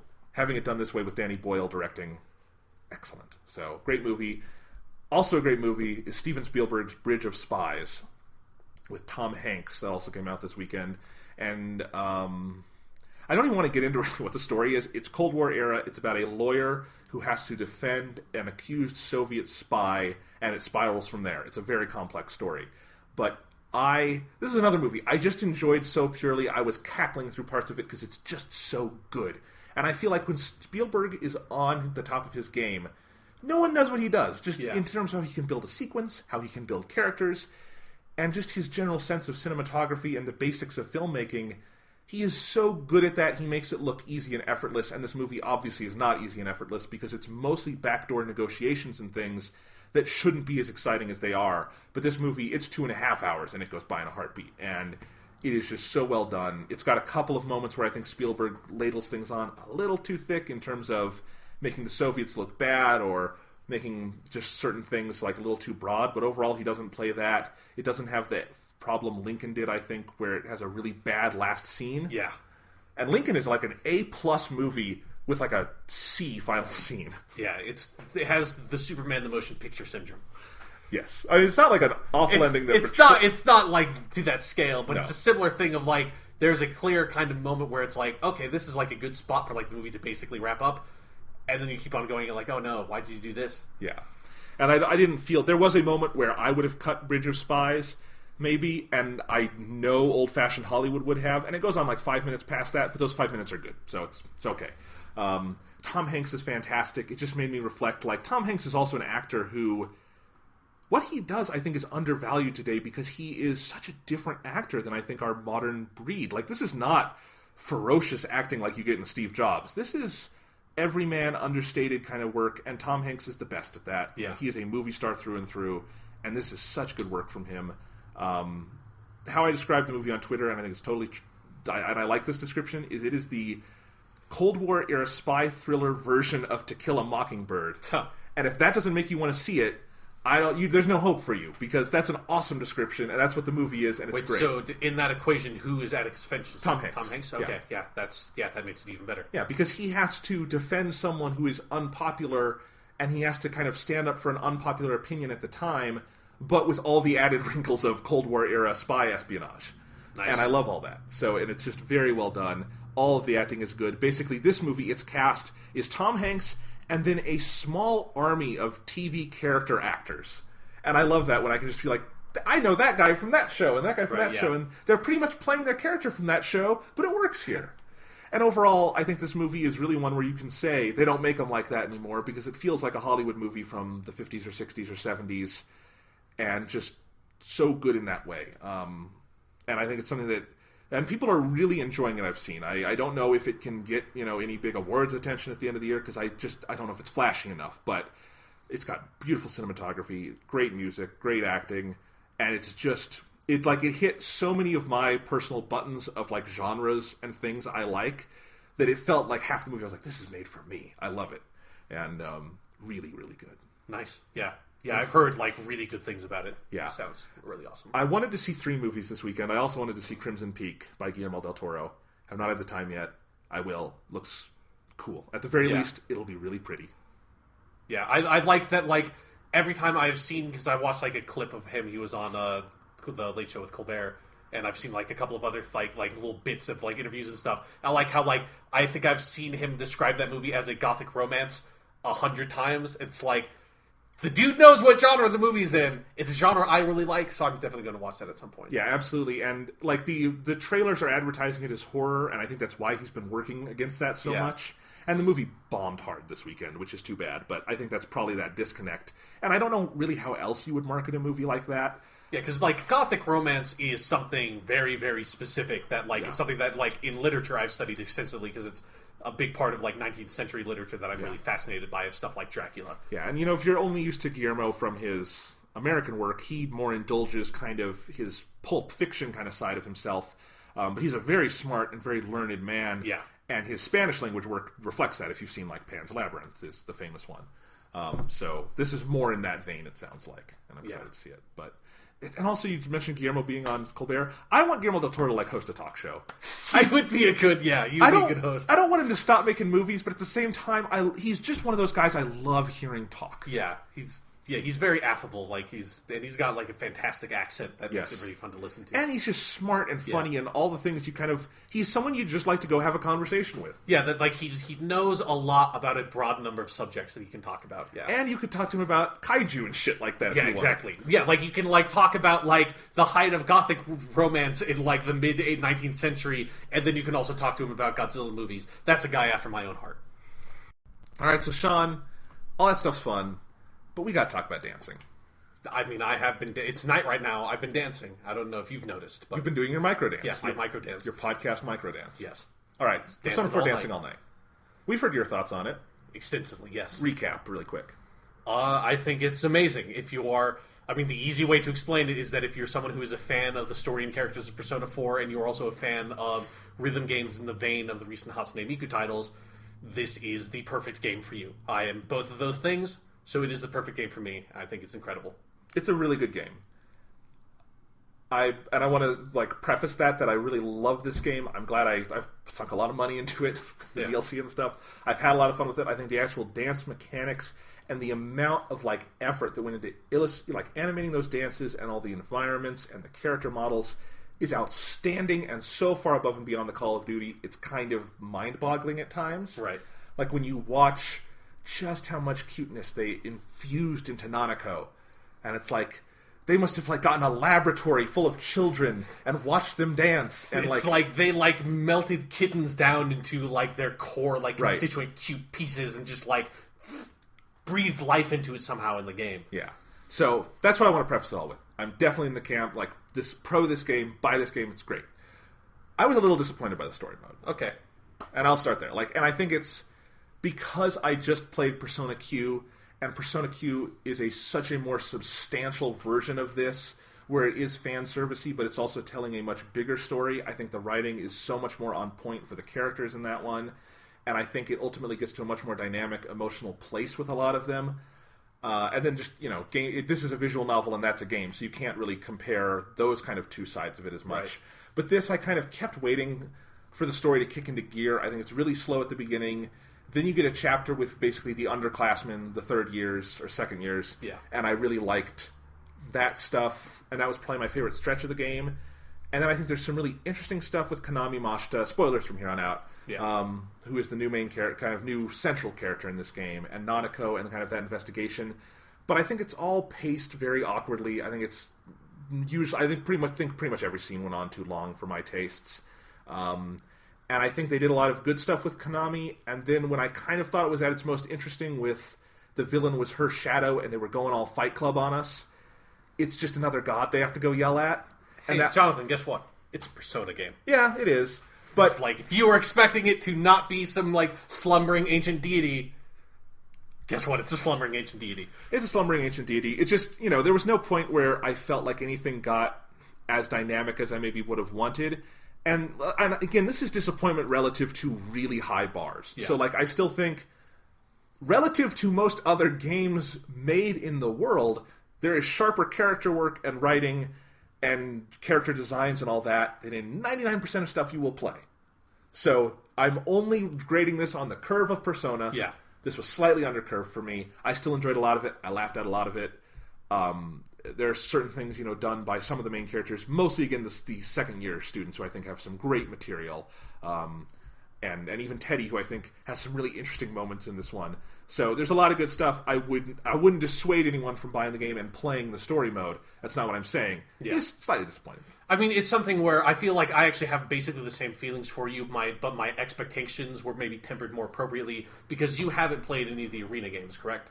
I've played an hour of Yu's story. Yeah, so you haven't really because I've played through the story modes of both Persona 4 Arena 1 and Ultimax, and this the format and the structure and the writing is very, very similar to those, especially to Ultimax's story.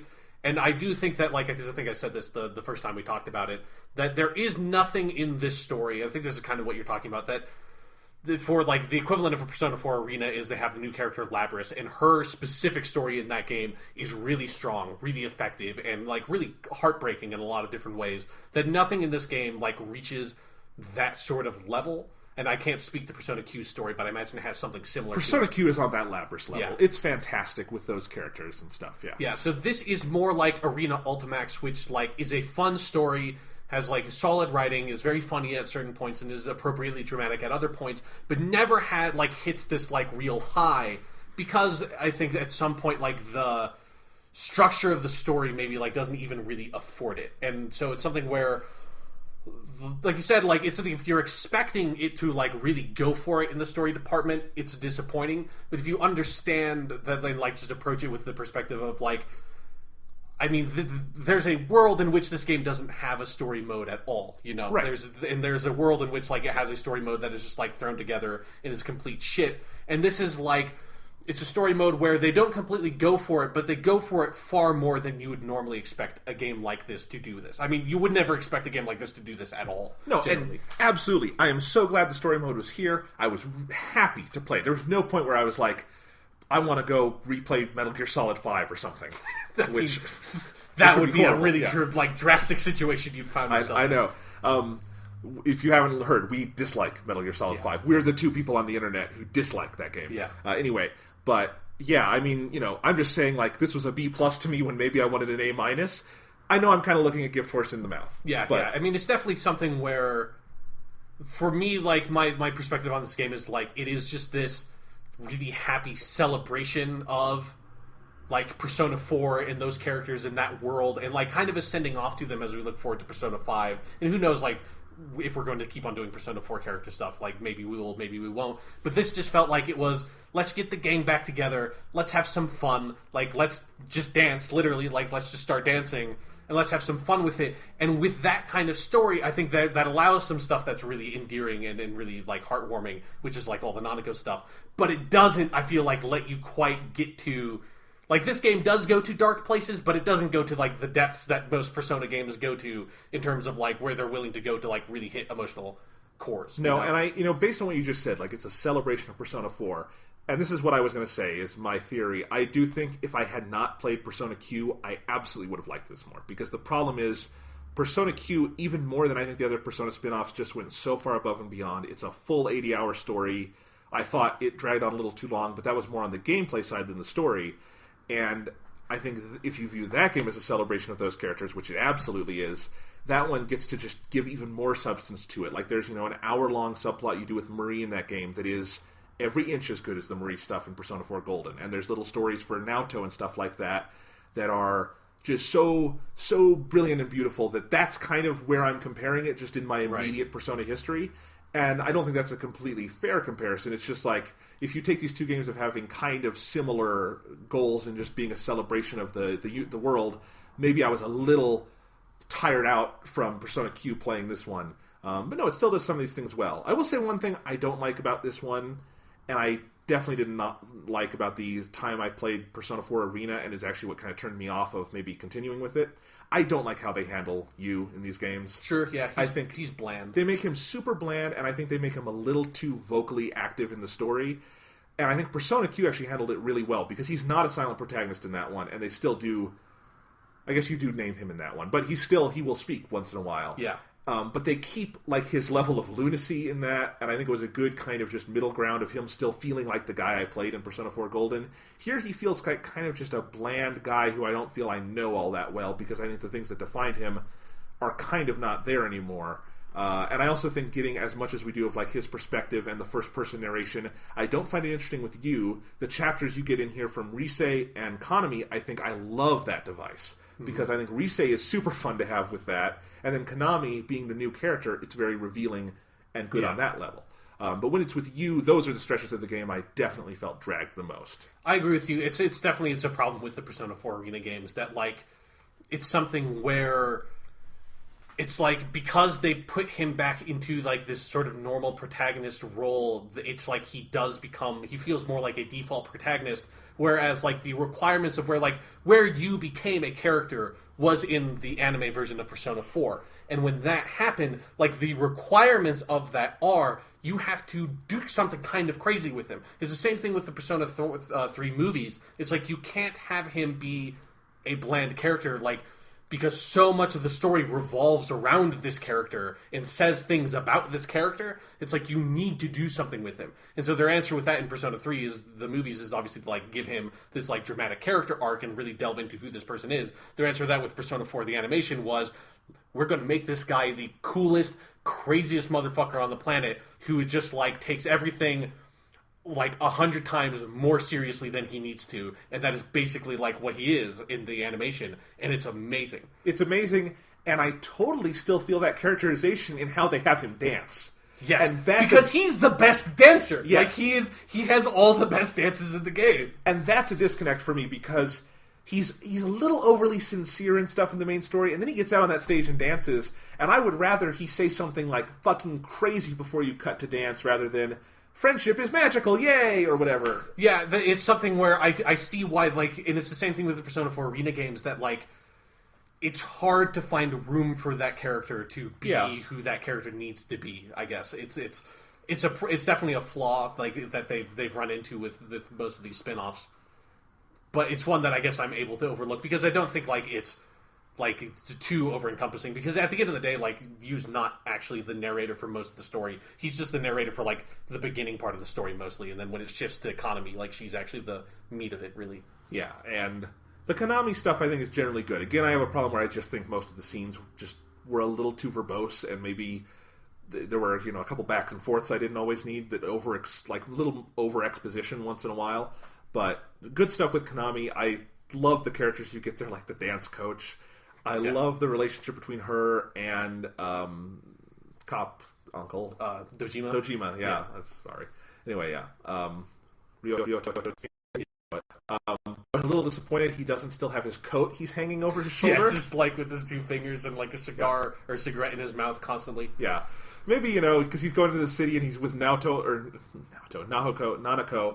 all the time. I'm having a rough night. Anyway, Nanako all the time. He doesn't want to have smoke in her face the whole time. Yeah, that's true. Yeah. Maybe he's become, secondhand smoke, warnings have, finally gotten to him. It's yes. Maybe I should be smoking around my, 6-year-old daughter constantly. Yes. But anyway, no, he's I think he's actually, of the returning characters, they use him really well. I mean, he has the best character introduction, because it's just like some crazy motherfucker is going after Konami with a knife, because he's just like this insane fan, and he just walks into the room and lays the dude out and arrests him. It's like, in like 5 seconds, it's the most amazing thing. It is, and I just love, like, he is John McClane in this story. Basically, he's a normal cop who comes to the city just to have fun with his daughter and his nephew, and he gets swept up in this giant case, and once again, it's not something he can really affect, but he has to do the legwork anyway because he's a good guy. And he does have, like, honestly, of the main Persona 4 characters, he kind of has had, like, the most character development post Persona 4, in the sense that, like, I feel like if they do one more thing, like one more big Persona 4 new story thing, like, Dojima is going to have to just become like Mulder or something. Like, he's going to have to, because he's slowly becoming more acclimated to, like, the crazy paranormal shit that's going on, where, like, in this game, he's obviously not fully buying into it, but he's clearly, like, become more accepting of it, because, like, he knows, like, Adachi has told him repeatedly through his confessions all the TV shit. Like, he knows all that stuff, but just doesn't necessarily believe it yet. And the more this stuff stacks up in, like, the Persona 4 Arena games, and then this of, like, him being tangentially involved in all this crazy paranormal shit, like, he is slowly, like, kind of buying into it, but never fully, like, admitting that he is, you know? He started as Scully, and he's becoming Mulder. Basically, yeah. Which is actually, that's basically what Scully did over the course of the X-Files, but yeah. Yes, so... He's great. He's great. Nanako, what more is there to say? She becomes a dancing prodigy overnight. Yeah. And that whole side of it is played so well. Yeah. It's great. And, like, her... And it's such a great pairing of her and Konami that, like, it allows... I feel like that's when I was able to actually, like, kind of get into the Konami character and, like, figure out, like, okay, who is this person? Because I wasn't quite sure what they were going with her earlier on, when she has, like, her few scenes in kind of, like, the prologue section. Right. But, yeah, but then once, like, she pairs up with Nanako, I think they feed off of each other really well. Well, let's talk about that, like, what we think of Konami before you get into her own stuff, because I was talking about this with you, like, a week ago, when I had kind of was halfway through the story, and at that point, you still have only seen glimpses of Konami, and I totally thought she was the killer. I'm like, because from what you see in the world, and from the mystery, I'm like, that totally seems like it could work. And I was kind of right in the end. Yeah. But when you cut back to Konami, you're made to think that's impossible because she's a normal, nice girl. Yeah, but then, like, slowly, like, crazy shit starts happening, and the layers are torn back. And I figured it out, once she started having those headaches, definitely. Yeah. But I definitely do think the mystery is actually really well done in this one. Yeah, I agree. Again, I thought the ending was slightly underwhelming. God did it. Yeah, it's like, I mean, it has the same problems that the Persona 4 ending has. That's like... Persona 3 is still, like, the only, like, Japanese story I've ever seen that actually pulls off the giant deity comes out at the end, and, like, that's what it's all about. Like, so many things basically boil down to that, and it always, like, it doesn't always just completely fall flat. Like, I enjoy the Persona 4 ending, but it's never as fulfilling as it could be. And Persona 4 does have the other thing, though, where it also has Adachi, who is it has, like, he is a goal also, and that mystery leads to him, and that's all satisfying before you get to God. Yeah, because he's the much more, like, interesting villain. Yeah. But anyway, I think along the way, though, you have characters like Miss Ochimizu and Inoue-san, who I just thought from, like, general narrative mechanics probably couldn't be the villain. I was holding out for Inoue being the killer for a little bit. I didn't think it was going to be him, but I thought that would be so amazing, because he's been in the Persona 4 Arena games a little bit. Like, if you play the Risei story of Ultimax, you see quite a bit of him, because Ultimax kind of sets up Dancing All Night. And so there's part of me of, like, it should just be him. Like, they should totally make it Inoue. Like, that would be so out of nowhere. It'd be fantastic. Yes. I guess they probably assumed that would be a little hacky, and it totally would be. It would be. It would be a bad choice, but it'd be really funny if they did it. And then I thought Miss Ochimizu was a great character. Yeah. I mean, honestly, this game's like just number of... I don't think it has any, like, great new characters, but just in solid, good new characters, they went, like, 4, 5, 6 for 6. Yeah. If you think of the 4 Kaname and Kitchen Girls, Kaname herself and Miss Ochimizu, they're all great. Yeah.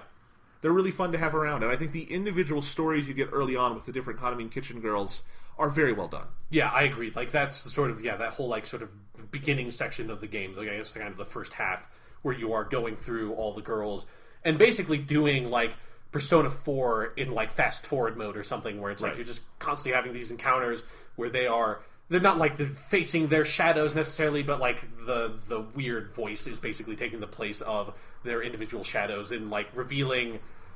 It's sort of like doing this deep dive in the Rise storyline of Persona 4 of just like taking apart like all these different like archetypes and personality roles that the media assigns these pop idols of like, okay, she's the sexy one and she's like the cool kind of tomboy one, and she's the cute small one and she's the funny one. It's the stuff that like doesn't fully resonate with me because I'm not part of that. I don't care about like that kind of like more modern pop music, but it is something that like I am sort of tangentially aware of the ways that like music studios do manufacture these identities for their pop groups of like, you know, they put out like these magazine interviews and stuff like that of, I mean, you know, my touchstone is like, I think about when people were talking about like the Backstreet Boys. It's like, I don't know anything about the Backstreet Boys, but like, I'm sure like all those people have like that specific image, that specific identity, and like that specific like personality that they project, that persona literally that they project on stage is a character that has been created for them by the studio to make them successful. Well, exactly. Lance Bass is an effeminate gay man. I mean, yeah, people did not know that when he was part of the Backstreet Boys. He could only do that, like, come out literally after that group dissolved. I like that you know more about the Backstreet Boys than I do because I can't speak about any of this at length. Oh, well, Lance Bass just like he shows up on shit now. Okay, yeah. Anyway, but yeah, it's definitely so. Even though I'm not super invested into that world, like. This it's kind of the same thing with like dancing in general. Like this does enough to sort of pull me into it enough that it's like I'm kind of it's made me interested in it in a very like academic sense of like it's this deep dive into the construction of pop identities is really fascinating. I think it is very well done. Yes, mostly. And here's one of my other complaints. Okay, I think all the stuff with the first 4 Konami and Kitchen Girls, I agree with all of that. I kind of thought they dropped the ball with Konami herself in the end. Sure, because I think they super just let the exploitation of this system off the hook at the end, that it's okay because the fans actually love you. What? That scene made no sense. That was gibberish at the end, where it's she's up there on stage with the ribbons and then the fans are being dicks and then they decide not to be dicks. I guess it's kind of, I mean, it's a problem with trying to tell the story of like you can't solve that problem. You can't, but you can. They sure as hell addressed it when you come to I Rise guess, and the like, other 4. For me, like, it's something where I guess, like, what they're kind of trying to get at is her sort of moving on from being this manufactured pop identity. I mean, it's like what all of them are, is trying to not be this manufactured pop identity and be, like, a legitimate musical artist. And, like, I mean, that's the whole thing with the Calasthesia song of, like, doing the original lyrics and talking about, like, these real problems that you're feeling and, like trying to convey this, like, really heartfelt message instead of just being the like let's put this song through the like the machine and have it pop out with like this like really catchy pickup and like just bubbly lyrics that don't really make any sense and don't mean anything. And that's like I don't think the game goes all the way there. I agree with you, but I think it goes further than you're giving it credit for. Yeah, maybe. I thought the game spent an awful lot of time throwing the word bonds around without any significant payoff on that. Yeah, I mean, I think it's also it's a like I think it's kind of a problem in translation that word bond. Totally it is, but doesn't work in English the way that like kizuna is the word in Japanese. It's like and that means something culturally much more significant in Japanese than like there's no word for it in English, I guess. No, and I'm not blaming it for that because I could tell right away that was a translation. I mean, issue. I mean, Love Meets Bonds Festival is like the most awkward thing. Like I am all for like really straight localization, but there was a point where I was like, they maybe should have just come up with a different name for this thing, like that was not trying to get to. Yeah, because I mean, it's a literal translation of the name, and I meet Skizuna. Yeah, and you know, it's a tough thing to know what to say about. I just thought, like, I liked this when the part with the fans. I thought they bungled. I did like the thing with the Konami and Kitchen Girls and them all realizing. We thought we had no one, and we have each other. And it's not saying we were friends, it's saying we could be friends. That's a good piece of writing. Like, we could strive to be friends in the future. That's what Persona is all about. Yeah. I did find that, like, that was an interesting thing that, like, if I had written the story, I don't think I would have thought of, like, none of these people actually really know each other and are friends that are in that band. Right. And it's like, it is your, like, outside... That's one of the places where the game kind of got me, is that your outside perspective of it is like, of course all these people are friends, and it's like, because that's the whole thing. It's like, because they're all giving interviews together, and look how happy they are. But, like, no, like, that's not their relationship at all. Like, they barely know each other. They're co-workers, you know? Right, exactly. So, yeah, good stuff there. I definitely... what did you think about the Calistegia song itself? I like it. I like it a lot, yeah. Like, I like...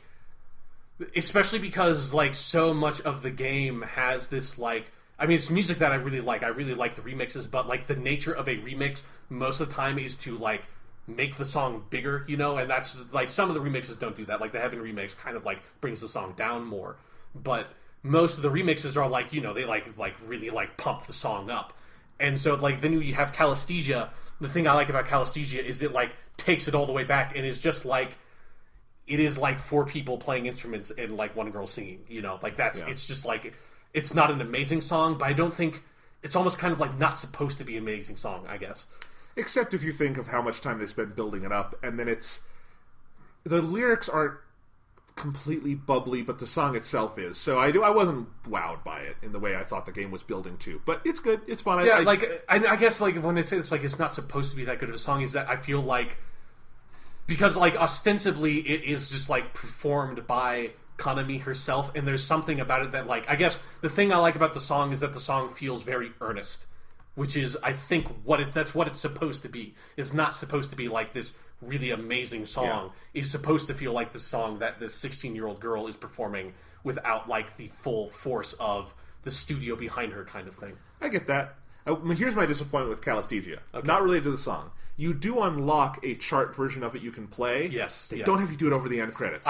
What the fuck was up with that? I agree. I found that very strange. That maybe it's something where they want you... The only reason I can come up with it is that they want you to actually, like, to have, like, the credits be, like, visible and legible. Well, I completely thought they were going to have you play it on stage. Like, that would be the last scene, too. And I'm saying, even if they didn't do that they had the chart version ready with the credits, they could have at least done that. So, well, I mean, but, like, if you play that version, the credits don't actually play over the version if you play it in 3 days. So, yeah, I don't know. Like, I agree. I think it would have been way better. Like, because I think it would actually have been way cooler if you were just playing it over the credits and playing it on stage. Because it's not a song...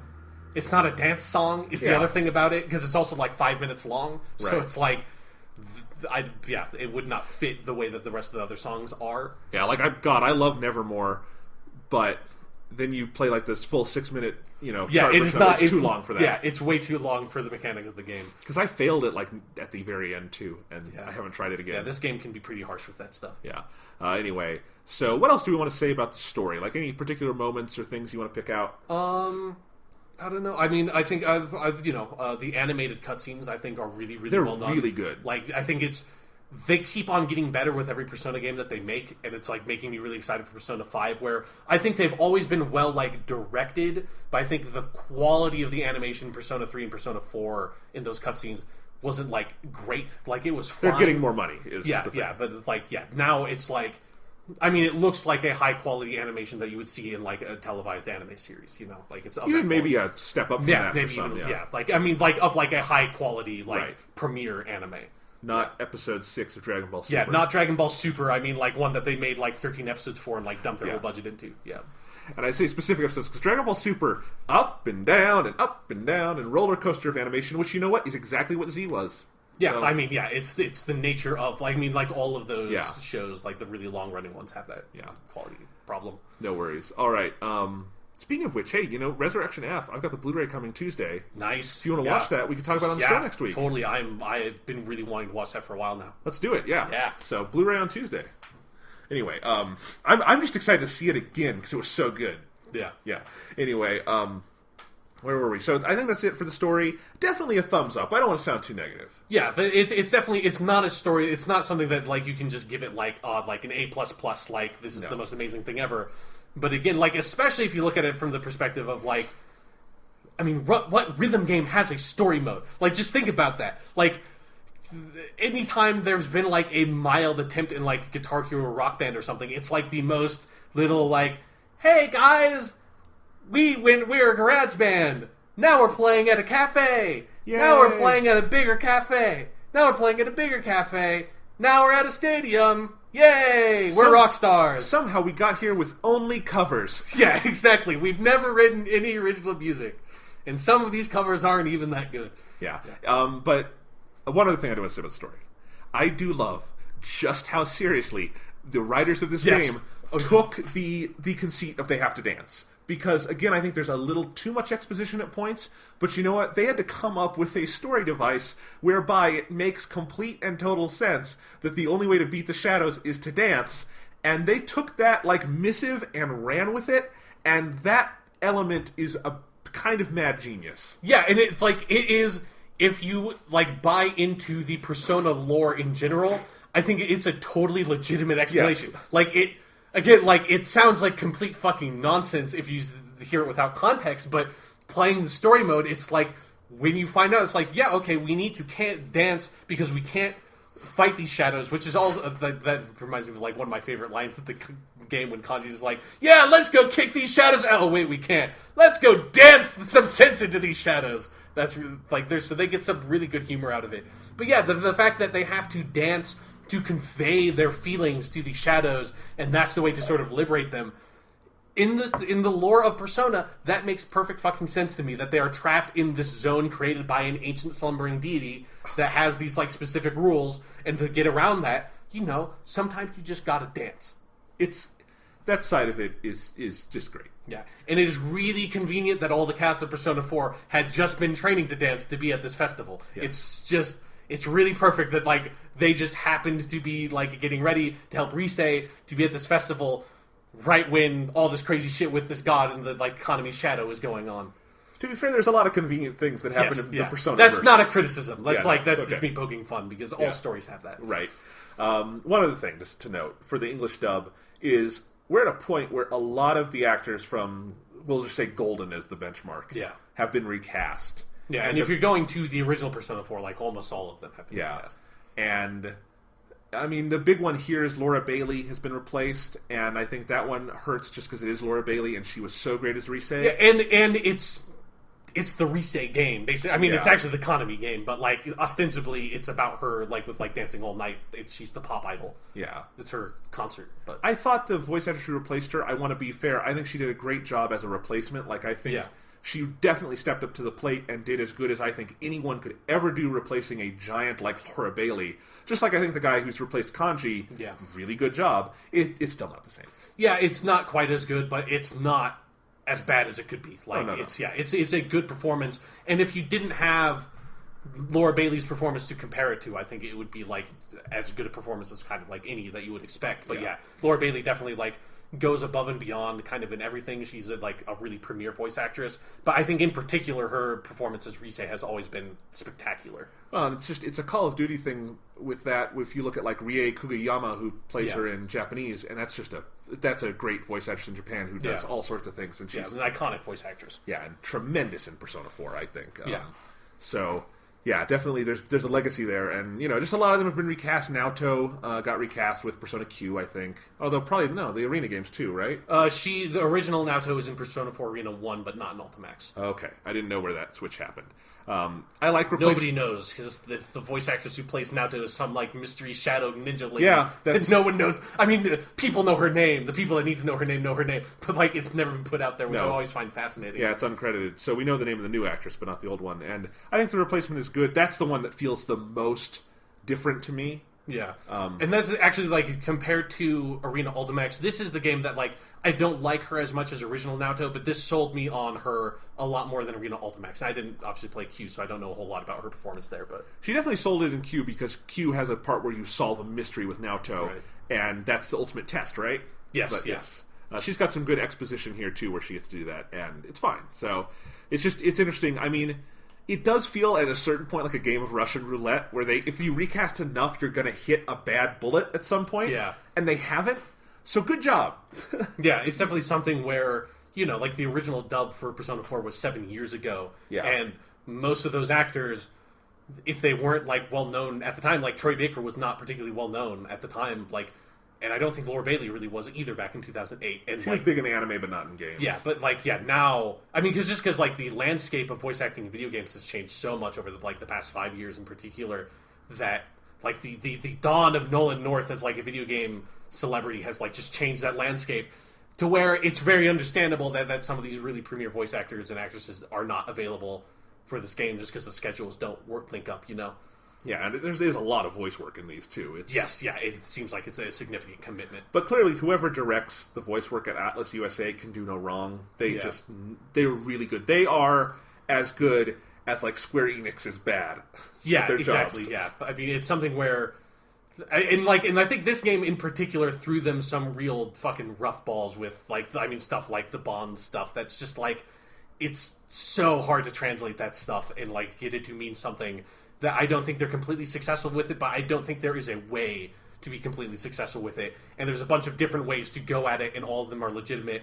And it's just something where it's like you need to be understanding as an audience anytime you're like getting something that is translated to be like, sometimes this is just not going to work, and you're just going to have to give it. Like, you're just going to have to accept what I'm telling you, even if you're not fully feeling it because it doesn't resonate with the language. And at the end of the day, I would much rather they have their super accurate, rule and sometimes get screwed by it than not have that because we're so lucky to, have all like the honorifics in there, which are such a huge part of it. Like when Konami starts calling Nanako-san, that is a big deal. And it's a plot point. It is like a character moment. Like, it is something that is significant.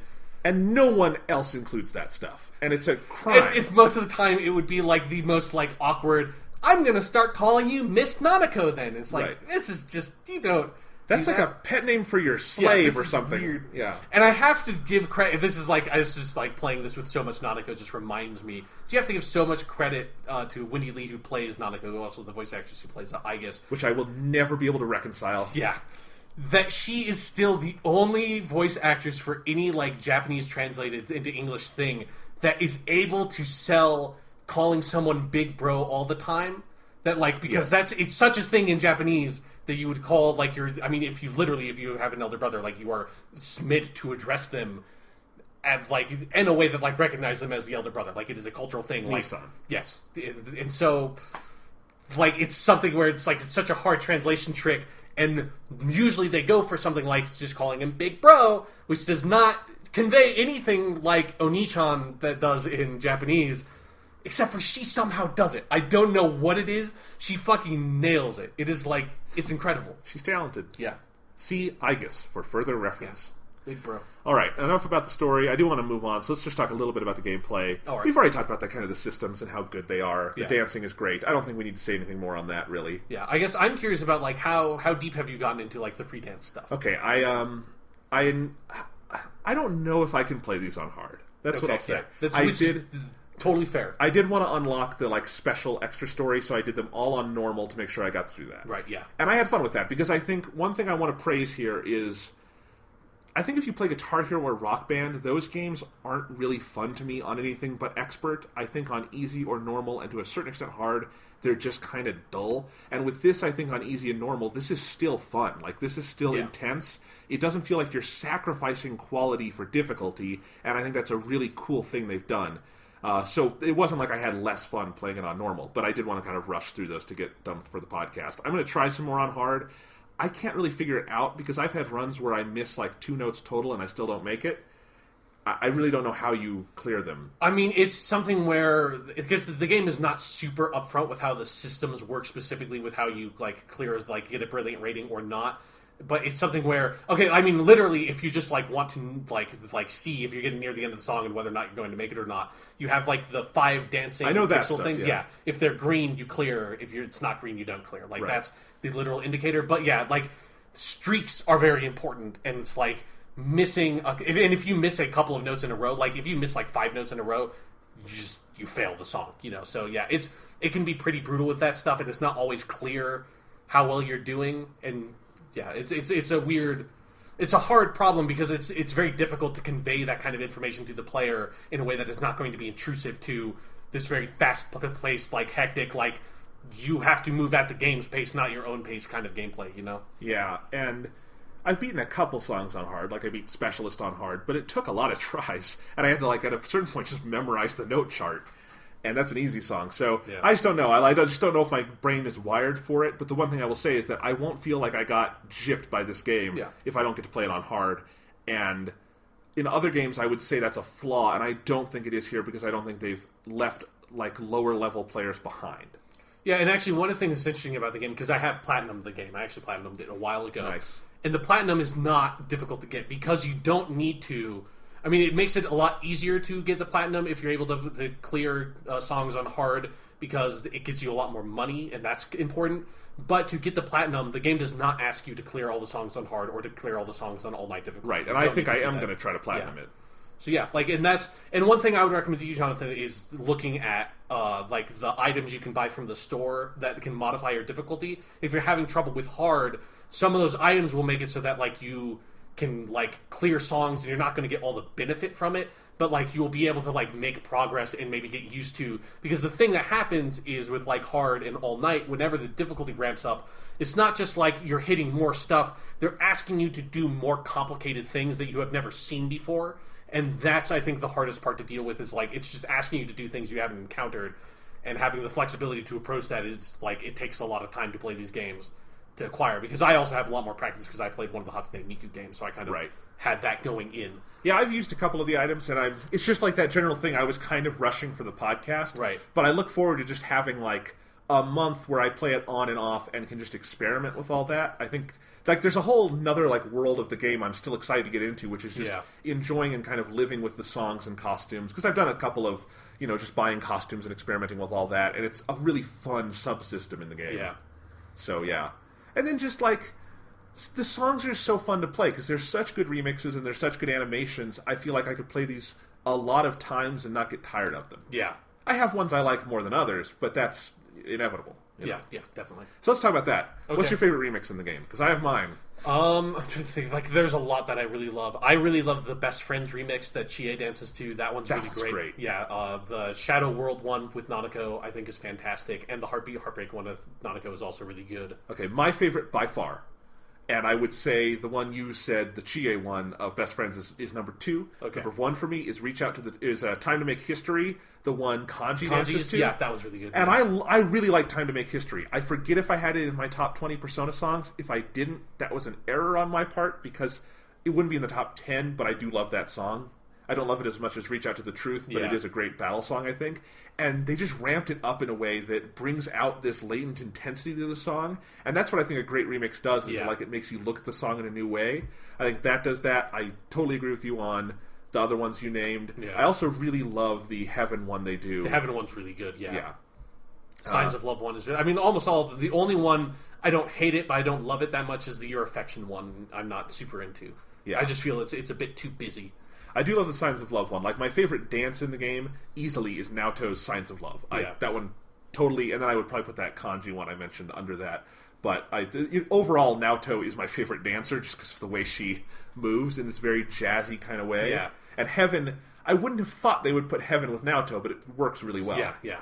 I'm glad they didn't put it with Nanako, because it would have just been her crying. Yeah, because there was something, like, I was wondering if they were going to do, like, the, like, Bond Fever, like, pair dance thing. I was wondering, if, like, maybe you unlock Nanako for one of those. You don't. Which is like, and I was kind of like, oh, that's kind of weird, because this is the Nanako song, and I was thinking, like, wait, this is the song where, like, that makes you realize how, like, depressing Nanako's life was in Persona 4. Maybe it's good that she stays away from it, and just, like, stays into happy Nanako zone. Although what I do love is when you start playing in free dance, they loosen up what characters you'll hear from and see. Yeah. And I especially love this one where I got a fever with you and Yosuke, and then Nanako says, "Is this what they call a bromance?" Yeah, it's like, I know what this is. This is a bromance. It's like, yeah, that's a really good line. I've heard that one. That was great. Yeah. Definitely the most awkward uses of the word partner come in this game, where Yosuke says, "I couldn't ask for a better partner," or something like that. And then it's like, wow, those two are real partners. And it's like, at a certain point, you're really just suggesting that they're going to go in the back and fuck after this. Yeah, I mean, it definitely, like, you and Yosuke's relationship has gotten more intimate over the games. There's nothing wrong with that. Yeah, it's fine. Like, I'm down with some Yosuke every once in a while, You need a palate cleanser, but... At a certain point, like, the slash fic isn't even ridiculous. That's just the text of the game. Yeah. And I mean, it is also, like, the other funniest part is that I think, like, on a technical level, the Yu Yosuke pair dances are like the most impressive and kind of the best dances. Like they are really well done. Like my favorite ones are always the Nanako and Yu ones are really great because they're adorable. But like on just a like this is a really impressive like well choreographed dance. Like there's just a couple of Yu Yosuke pair dances. I was like, wow, this is really cool. Yeah. But all of it, I mean, there's nothing subpar about any of the dancing. It's all so well done. Yeah, it's all like motion captured. It's all like I love that it's all very specifically tailored for the individual characters, and they all have different dance styles and tailored to the songs too. Yes, so well. Yeah, and so it's because they create like a specific type of dance for like Yukiko has a lot of like ballet dance with a little bit of traditional Japanese dance thrown in there. It's kind of her style, and then they pick songs that fit that style, like the Snowflakes remix and stuff, and those are her songs. And then Chie obviously has like a kung fu fusion thing going on in her dances, and they pick more like fast-paced, kind of happy, quick songs to fit that. It's really well done across the board in a way that like I wasn't expecting to be really impressed by, because I just like, again, I'm not someone who knows anything about dance, so it's like I just didn't. It like the actual reality of the dancing had never entered my consciousness before I played the game, and then you play the game, you're like, this is really impressive, well done stuff. Absolutely. Yeah. Have you played the Marie or Adachi DLC yet? No. Okay. I didn't even realize that had come out. Yeah, those two have come out. There's one left, and it's Hatsune Miku. I can't necessarily recommend you buy these because they're $5 a piece, and it's for one song, and that is a terrible deal. But if you're a Persona fan, you're going to do it anyway. Yeah. So the Marie and Adachi ones, I've gotten those, and the Marie one I love, and I'm really mad that song is not on the soundtrack. It is so fucking good because it's a new song. It's called "Break Out Of." Oh, that's the ending credits music from Persona 4: The Golden Anime. Yeah.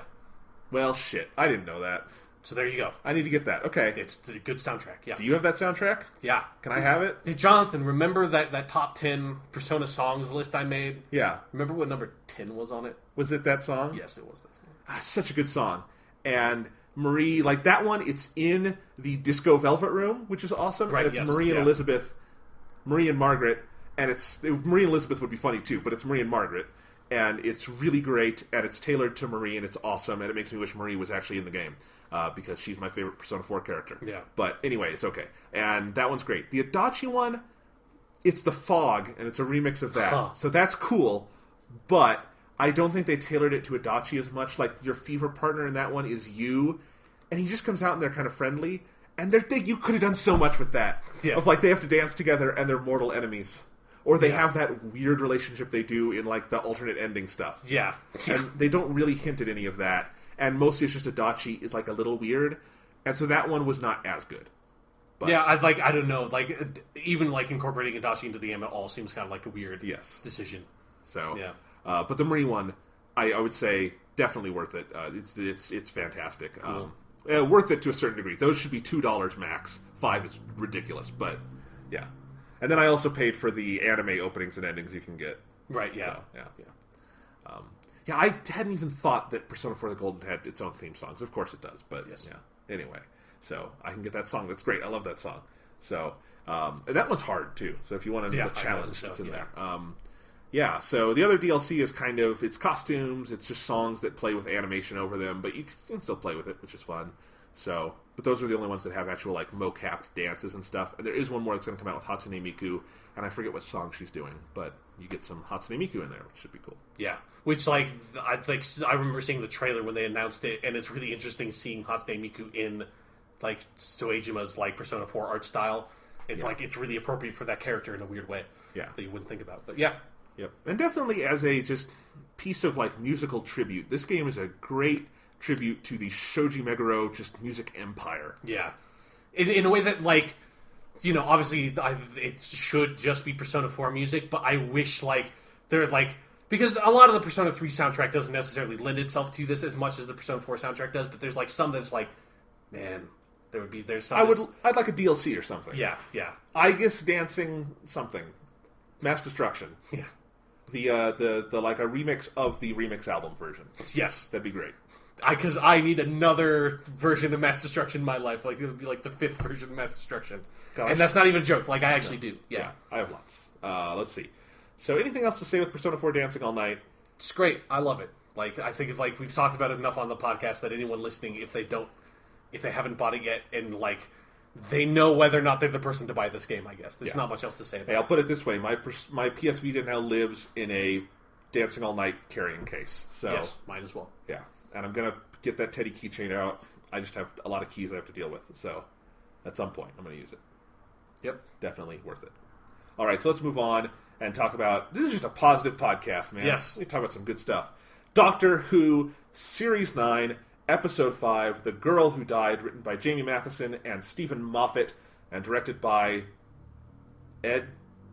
He's got a cool name, and I thought I remembered it. He was the lead guitarist in the band that made that song, Turning Japanese. That is a weird-ass fact. Yes, I did not... there is a clip... I subscribe to the Doctor Who YouTube channel, which you may be surprised to find out.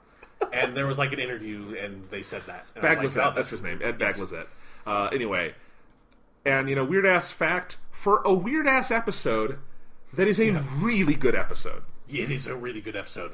Outstanding. I think this is probably my favorite of the season so far. I would agree with you, yes. So, but let me hear your thoughts first. What did you think? Or why? It's a really... I just like... Because it's an episode that works on a lot of different levels. It's like a really complex episode that's... doesn't seem like it at first, and I've watched it twice. Like, I just like immediately rewatched it as soon as I finished it the first time because I was so fascinated by it, especially the stuff that it does at the end. I just needed to watch it again. And like the thing that's incredible about the episode is that it does so many different things and it does everything that it does really well. So like one side of the episode is this like kind of fairly cliche, but I think cliche on purpose, Doctor Who story that is super goofy in the best way possible about the Doctor coming to this Viking village where, yes, of course the Vikings have horned helmets because it's canonical in Doctor Who. This is not the first time he's met Vikings. Of course not. They have to have horned helmets or else it would be breaking canon. And when he's there, Odin, like Monty Python Holy Grail God style, pops out of the clouds and says, like, I'm going to take you fuckers to Valhalla. And so then what the episode then turns into for, like, the first 2/3 is basically it's Doctor Who's Seven Samurai of training Vikings to fight space Vikings. That is the first 2/3 of this episode. And if that doesn't make you super excited, like, I don't know who you are, because that is like the greatest like elevator pitch for a Doctor Who episode ever. But like the other side of it is that it has that, and that's like goofy and fun and funny, and there are some like incredibly funny moments in this episode where it goes like weirdly slapstick in places that are fantastic.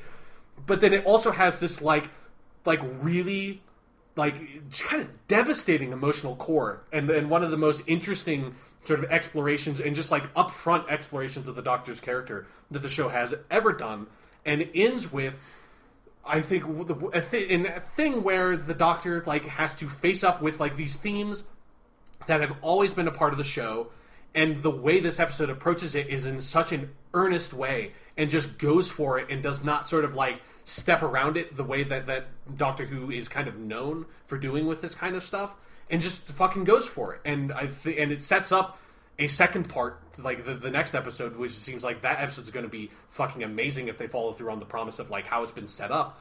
And so just all around, this episode does like funny, goofy Doctor Who better than almost any other Doctor Who episode, and it also does like dramatic, character-based Doctor Who better than almost Doctor Who I've seen. I mean, like, it does that all in one like 40-minute episode. It's incredible. It's got Peter Capaldi's best scene on the show. Yes, I think absolutely. And he's already got a lot of competition for that. Yes, but I think that's the scene in the kind of hut. Yeah, where we bring back the "Who Frowned Me This Face" thing. Yeah, and I think specifically all the stuff before that, where he's just kind of raging against fate. Yeah, he is. I said this about Matt Smith for the 3 years he was the Doctor, and I think Peter Capaldi has inherited this. I think he's given the best performance on TV, and I don't know if you actually watch Doctor Who and other TV shows if you can really argue that, because I think the range of stuff he is asked to do on a week-to-week basis just is superior. And this episode, I agree with everything you said. I think it is this great postmodern dissection of what Doctor Who is for 25 minutes, and then it gets into, it is still a postmodern dissection, but it's a more character-based one. Mm-hmm. And it's not like they are two distinct halves of the episode. I think they work together very much. Yeah, they meld together very well. Yeah, and at the same time, I think it's snapping in some overall seasonal arcs where suddenly Series 9, by being the loosest arced season of Modern Who, is feeling like the tightest. Yes.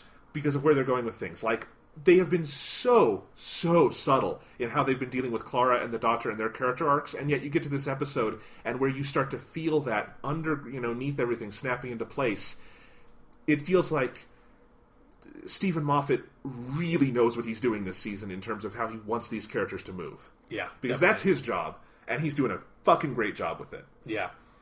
It's like, and it is something where it's like, it's an interesting thing with this episode that you have the Jamie Matheson, he's kind of like the superstar from the last season, because he's the guy who wrote Mummy on the Orient Express and Flatline, which were like, he had never written an episode for Doctor Who before that, and those were two just phenomenal episodes of Doctor Who.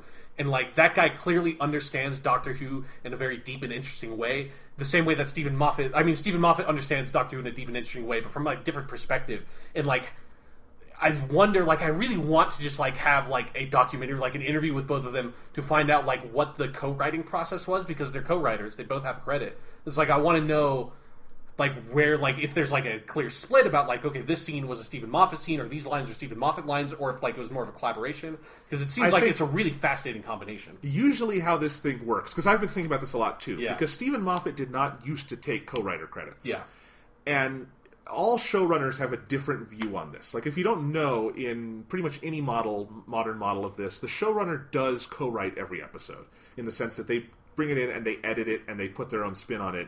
And different, showrunners have different levels of invasiveness they go to it, and some will just put their name on every episode because of that. Or you'll have the Matthew Weiner model on Mad Men, where Matthew Weiner would say if he rewrote less than 80% of the episode, that person could keep their name on the script. Otherwise, he would do it as a co-writing credit. And like David Milch on Deadwood wrote pretty much every word of Deadwood, but he's only credited as a writer on a couple of them because he just wanted his writers to keep their credits. Right. So everyone has different ideas. And clearly Stephen Moffat was in the more hands-off crediting approach for a couple of years there.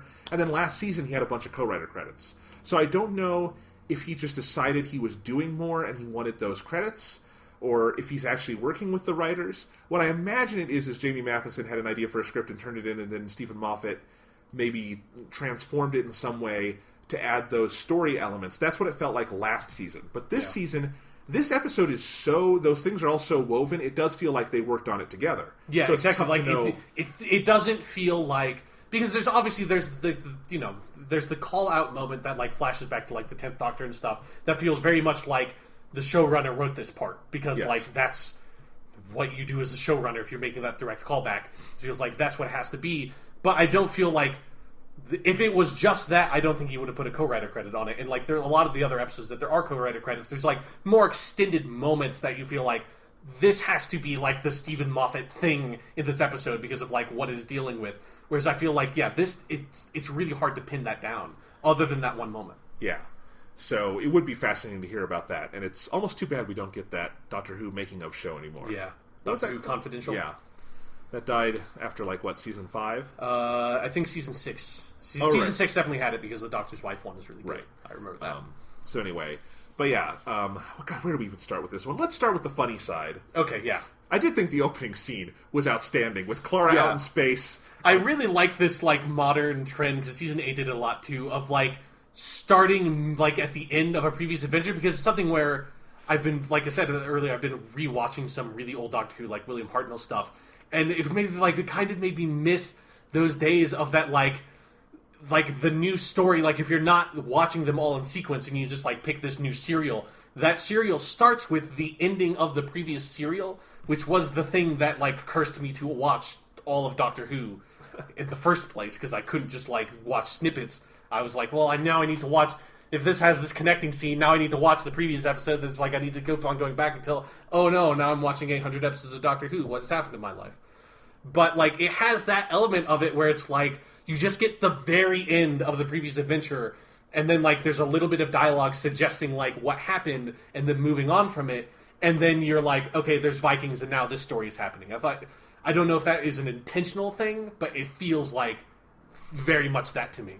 It does, and I just think overall it's like, we always know the Doctor has way more adventures than we see. Yeah. That's how you can have this rich history of novels and audio dramas, and to just bring a little slice of that into the show, I really like. And just acknowledge, yes, he's doing a lot of shit we don't see. He and Clara have a life outside of the show, and we're here for certain moments, and it's fun that way. Yeah, and it does open it up that, like, you don't half the problem of like old like classic Doctor Who of like people being like, okay, now we've like Big Finish just released this short story, so it's like where does this fit into the Fifth Doctor's timeline, and it's like it's so impossible to construct that because it's not built to be that way. That it's nice to have like gaps where you feel like, you know, so that way you feel like when Peter Capaldi's run comes to an end eventually, that he wasn't only like that Doctor didn't only live for like 3 to 5 years or something. That was like, no, he had this like full lived life that had all these other adventures that you just weren't privy to. Yes, which is definitely something I think they've done a great job with the modern Doctors. Yes, yeah. There's a lot of space for that. You know, I imagine, especially with Matt Smith, because Stephen Moffat just built in there, the 11th Doctor goes off for 100 years and does random shit, and there's whole seasons missing and stuff. I love that. Anyway, so you get that, and then you get into the main action of the episode, and again, this postmodern deconstruction that is still a good story in and of itself. But as you say, it is so zany. And when I said it was a weird-ass episode, I was sitting there for the first 15 minutes not even sure how to, like, react to it because it goes so crazy so fast. Yeah. I mean, it's whiplashy at the beginning, and I ultimately came down like, that's intentional. That's totally what it's supposed to be. But it definitely, I think it's meant to kind of put you out of balance at first. Because you meet the Vikings, and immediately you meet Monty Python Odin, and then immediately Clara's on the spaceship, and then immediately Maisie Williams has declared war. Like, the space Viking just drank a, like, test tube of fucking raw testosterone. It's like, that's really disgusting. So it's like one of the more extreme versions you could ever have of this kind of stock Doctor Who story. Yeah, it feels like 3 episodes of a classic Doctor Who serial just happened in the span of, like, 7 minutes, basically. And I wouldn't be surprised if you asked Jamie Matheson if that was his intent. Yeah, like, I feel like when I'm saying that, I mean that it's like, it does feel deliberate, that it's like... Because, again, there are things about it that it's like, it is very conscious of the form and structure that Doctor Who takes, and is playing with that. I definitely thought back to, like, the Time Warrior, Third Doctor story, where really, like, the threat doesn't emerge until the end of the first episode, because that first episode is him getting to know the people there, and then the second episode is getting to know the threat a little more, and I think that's a really well-paced serial, but it's a good example of this thing that, again, as you say, they smash into, like, 7 minutes. Yeah. And then, really, after that point, it's all about interrogating the idea of what the Doctor is and what he does. And, again, it's this point that we've been making on the show, and I still think I've seen some internet reviews are not coming around to it yet, that if you didn't have Clara in the place she was, you could not have told any of the stories this season. Yeah, I agree. At all. I mean, not even a little similarly. They would have had to be completely different, because you have not only that she is an established companion, but this established companion who seems to understand the Doctor in a much deeper way than someone like Rose, who understood David Tennant is hot. You know? Yeah. She understands... He's got really nice hair. Right. And he does. He does. He has fantastic hair. Yes, no one can deny this. And that trench coat. Yeah. It's dreamy. But I feel like she has a better understanding of the 12th Doctor than Rose did of 9 or 10. Yeah. So, because of that, she can ask him the questions he needs and, frankly, wants to be asked. And he is in this introspective mode. Yeah. Where clearly the Doctor, it feels like he's in a midlife crisis this season. I mean, yeah, because it totally does. I think that's completely on purpose, because he has the more ratty costume with, like, the hood and stuff on. Yep. He's, like, playing guitar. He's breaking the fourth wall. Like, he does all the things that one does when one has a midlife crisis. Like, he's... trading in the sonic screwdriver for sunglasses. Exactly. Like, he's doing all these weird things because it feels like he's still not... Because that was kind of the thing that Series 8 very early on kind of introduced, but I don't think fully, like, went that far with it. I mean, that's, like, what Deep Breath was all about in kind of a really obnoxious way. Is like, who is the Doctor really thing? And I don't think that, like, Series 8 just kind of, like, didn't completely drop that plot thread, because that's every season of Doctor Who has to do that to a certain extent. That's what the show is. It's called Doctor Who. But, like, this season feels like right now it is actually kind of, like, asking those questions in a more serious way of, like, who is the Doctor? Like, and, like, who is this Doctor? And, like, part of that is, like, he is the kind of exploring his own identity in a way that does feel very palpable in the way that Capaldi's playing it. And they're just so on point with his character all the time, because I love, you know, he realizes he begs them to run, he totally does his due diligence there, and then he leaves, and he says to Clara, look, and it feels so vulnerable, because he lists all the reasons, they're totally logical and good reasons for him to leave, and he says... And it almost feels like he's pleading with her to give him a reason, because he's just saying, like, I don't know. This is all I can think of, and what am I beyond this? And the thing is, she's seen the best of him and kind of the worst of him. Yeah. And so she does know, and that whole device of him talking to babies, it's really funny, and then it turns really... It's the most, like, heartbreaking scene I've seen in Doctor Who since the Doctor's wife and him, like, having to say goodbye to the TARDIS. Say hello. It's just, like... Because it's, like, that scene is, like, the first time he's translating for the baby is, like, the perfect encapsulation of, like, how this episode is somehow able to do, like, the most heartbreaking stuff and, like, this really funny stuff kind of at the same time. Is that, like, he starts translating for the baby, and it's, like, this immediate callback that if you remember, like, Closing Time, where he's with, like, Stormageddon and Matt Smith, and it's all silly and funny. And I like that, like, there's a certain continuity there of not just he's able to translate babies, but that, like, babies have these, like, really articulate thoughts that are, like, poetic in a way that, like, with Stormageddon is, like, really ridiculous. But here, like, he's translating it of, like, this baby is crying, and he's just, like, saying, like, Mother, I'm afraid. Like, Mother, where are you? In a way that's, like, this very poetic language that he translates it into that feels like it is that same thing from Closing Time. And then it's that whole funny thing of, like, he is just kind of saying this, and nobody else in the room has caught on, although you, the viewer, if you are, like, a good Doctor Who viewer, you have probably already caught on of, like what he's doing when he starts doing that. And Clara has to explain to everyone, oh, he speaks baby. It's like, that's a really funny, like, if you're, like, outside of the emotions of the moment, that's a hilarious fucking joke. And it would be really funny. But then it's like, you go back to, like, what he's saying, and there's something, I mean, it is, like, the most primal emotion that you could possibly tap into, that, of, like, this baby calling out for its mother and, like, translating it into that poetic language.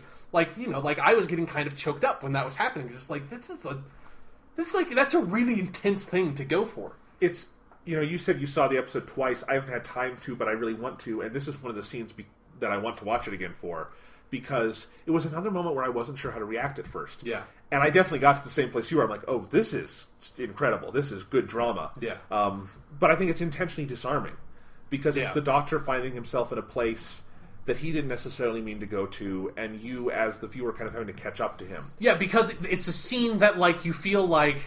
Because, this is something that, like, when you later get into the episode and it starts talking about stories, I think that's when you, like, rewatch it and are able to, like, see that, like, oh, like, it is playing with how stories are told and how stories are constructed and what all that means in a very deep way.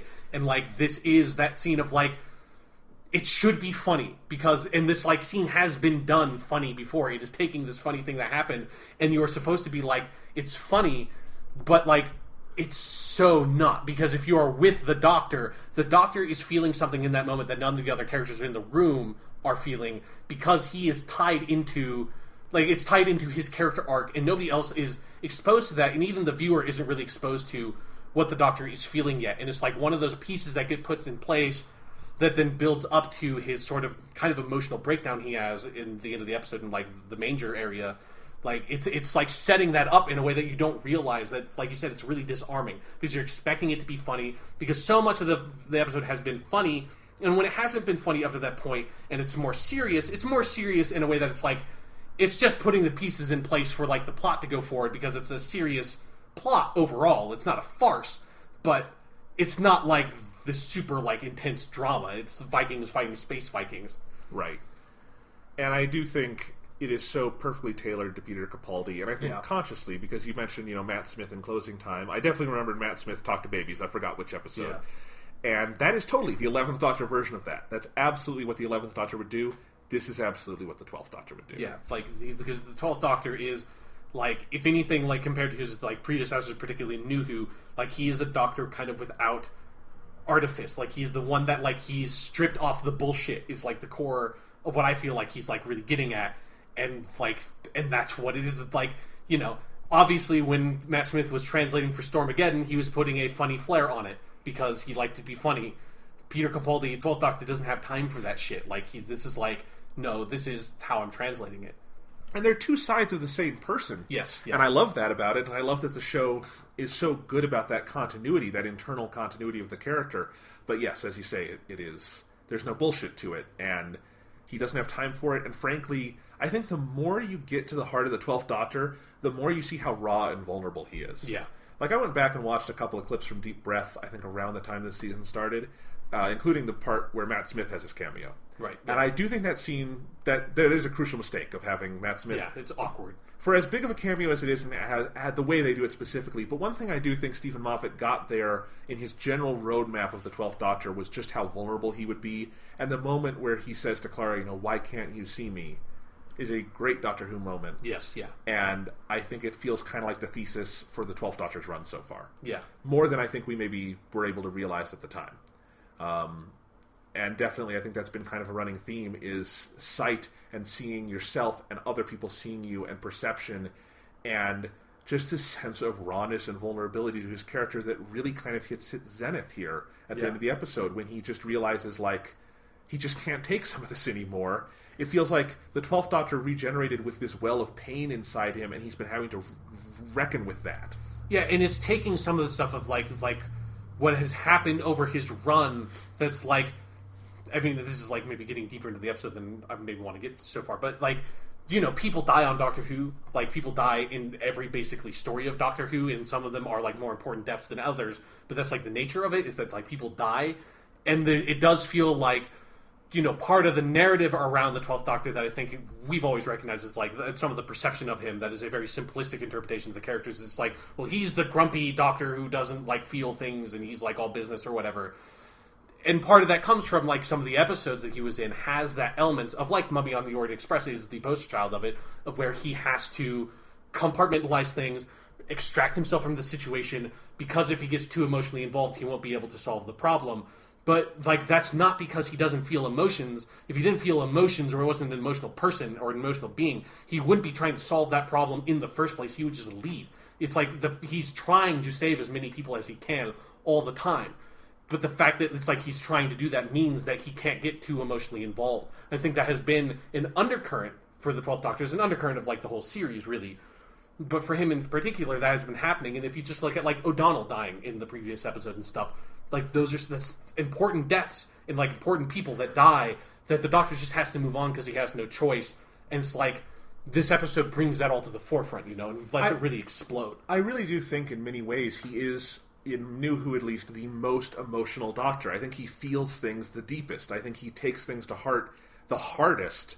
And I think that's so core to who he is. Because I think if you compare him to the 11th Doctor, for instance, 11 is a much more emotionally stable and mature person. Yeah. And I think that's kind of the way Matt Smith played it, and was the genius of that performance, is that he's a young guy, but he has the wisdom. He has complete wisdom. Yeah. And he knows he can use humor at times, and it's not even as a coping mechanism necessarily. He just knows how to calm other people down. And he's very stable and mature in those emotions. And I think you see that, at the end of, the 5th season, when he's going off into the box and into the sky, and he thinks he's disappearing, or in his regeneration, where it's all very kind of noble and upstanding. And Peter Capaldi, I think the 12th Doctor kind of wants to play all that, but the problem is he has to compartmentalize because he just feels things to a point where it's tearing him apart. Yeah. And I think the deeper you get with the character, the more you realize that, the more you can read it back onto his early episodes, which I think it's there. You just don't see it as strongly. And it's fascinating. And I'm getting to the point where I'm ready after a season and a half to say he's my favorite modern Doctor. And I think that's the core of it, because they've let this great, great actor play something immensely complex. Yeah. In a role that he knows, intimately. Yes. And that he's really making his own. Yes. Yeah. I mean, this is because it's not even just it's Peter Capaldi's best performance as the Doctor, which I do think it is, because they just give him kind of the meatiest, most direct character material here for him. But it's also just it gets into something with the Doctor's character, like I said, and sort of sum up earlier on of it's always something that's there of people dying, and him not him having to move on is always there. But the show has never fully dealt with it, because it kind of, I think, has been afraid to, and it's a hard thing to deal with just for the mechanics of the show ongoing. It's it's a really big issue to bring up, because people are going to have to keep on dying in future episodes of Doctor Who. It is what the show is. And so, yeah, I don't know, there's something, and I guess here's I wanted to start out transitioning into that aspect of the episode, where then it starts becoming about the Game of Thrones lady character, because everyone went crazy because Game of Thrones lady is in this. Maisie Williams. Yeah, she does a good job. Although clearly she's here more for the next episode than for this episode. But the whole aspect of her being a storyteller, and that being that becoming a big thematic element in sort of like the last act when the Space Vikings come down, and that's how they defeat them, is with like this illusory story. I mean, I love this. They defeat the goofy like rubber suit Space Vikings with the power of CG special effects. Like that is literally the resolution of like the A plot of this episode, is that CGI special effects come in and save the day. Again, postmodern deconstruction. Yes, because you have the most brilliant, that fucking amazing scene where they recorded it, and she has like Clara has like basically the iPhone. They put the Benny Hill theme over. The Benny Hill stuff. Yeah. What is just, like, if you have ever seen the special edition version, or, like, special features of something like The Hobbit or something, like, you get that footage of, here's, like, you know, acclaimed British thespian Richard Armitage standing on a green tarp going, like, it's the dragon, everybody run! And there's nothing there. He's, like, staring at a fucking beach ball or something.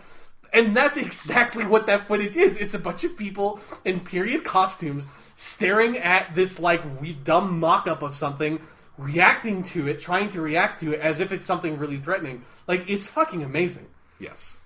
It's great. And just Clara's glee at that. Yeah. Jenna Coleman took that and, like, chomped into it so hard, and I love that.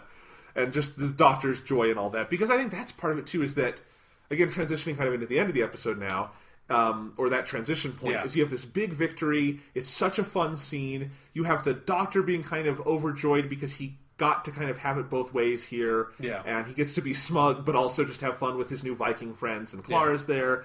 And I think that's the relationship in this episode between the humor and the drama, is it's only by having these moments of high humor and slapstick and all this stuff that you can then have the high drama. Yeah.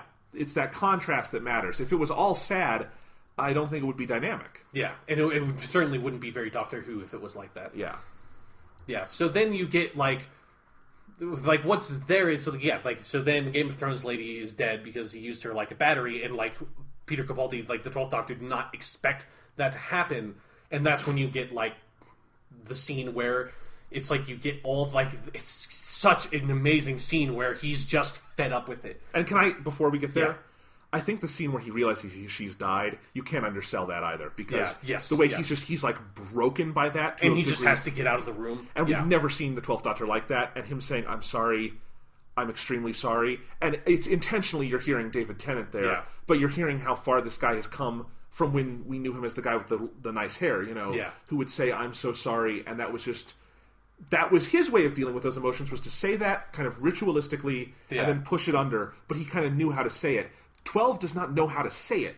Yeah. And he kind of forces it out and then runs out of the room. Like he's going to faint. It's amazing. And it's something where it's such a, like, human reaction, which is so, like, it's rare from this character, but it's also, I feel like it's a rare kind of thing in this kind of, like, narrative media that you don't usually have, like, the reaction is, like, rushing to the body, and it's like, no! Like, that's the kind of, like, drama thing, right? Right. But that, like, the rushing out of the room when something really emotional happens, like, that's the, like, actual response that people have, you know? Like, that is the, like, I can't deal with these emotions I'm feeling right now, I can't be around people, so I'm just, like, I'm piecing the fuck out. Like, that is the, like, real response.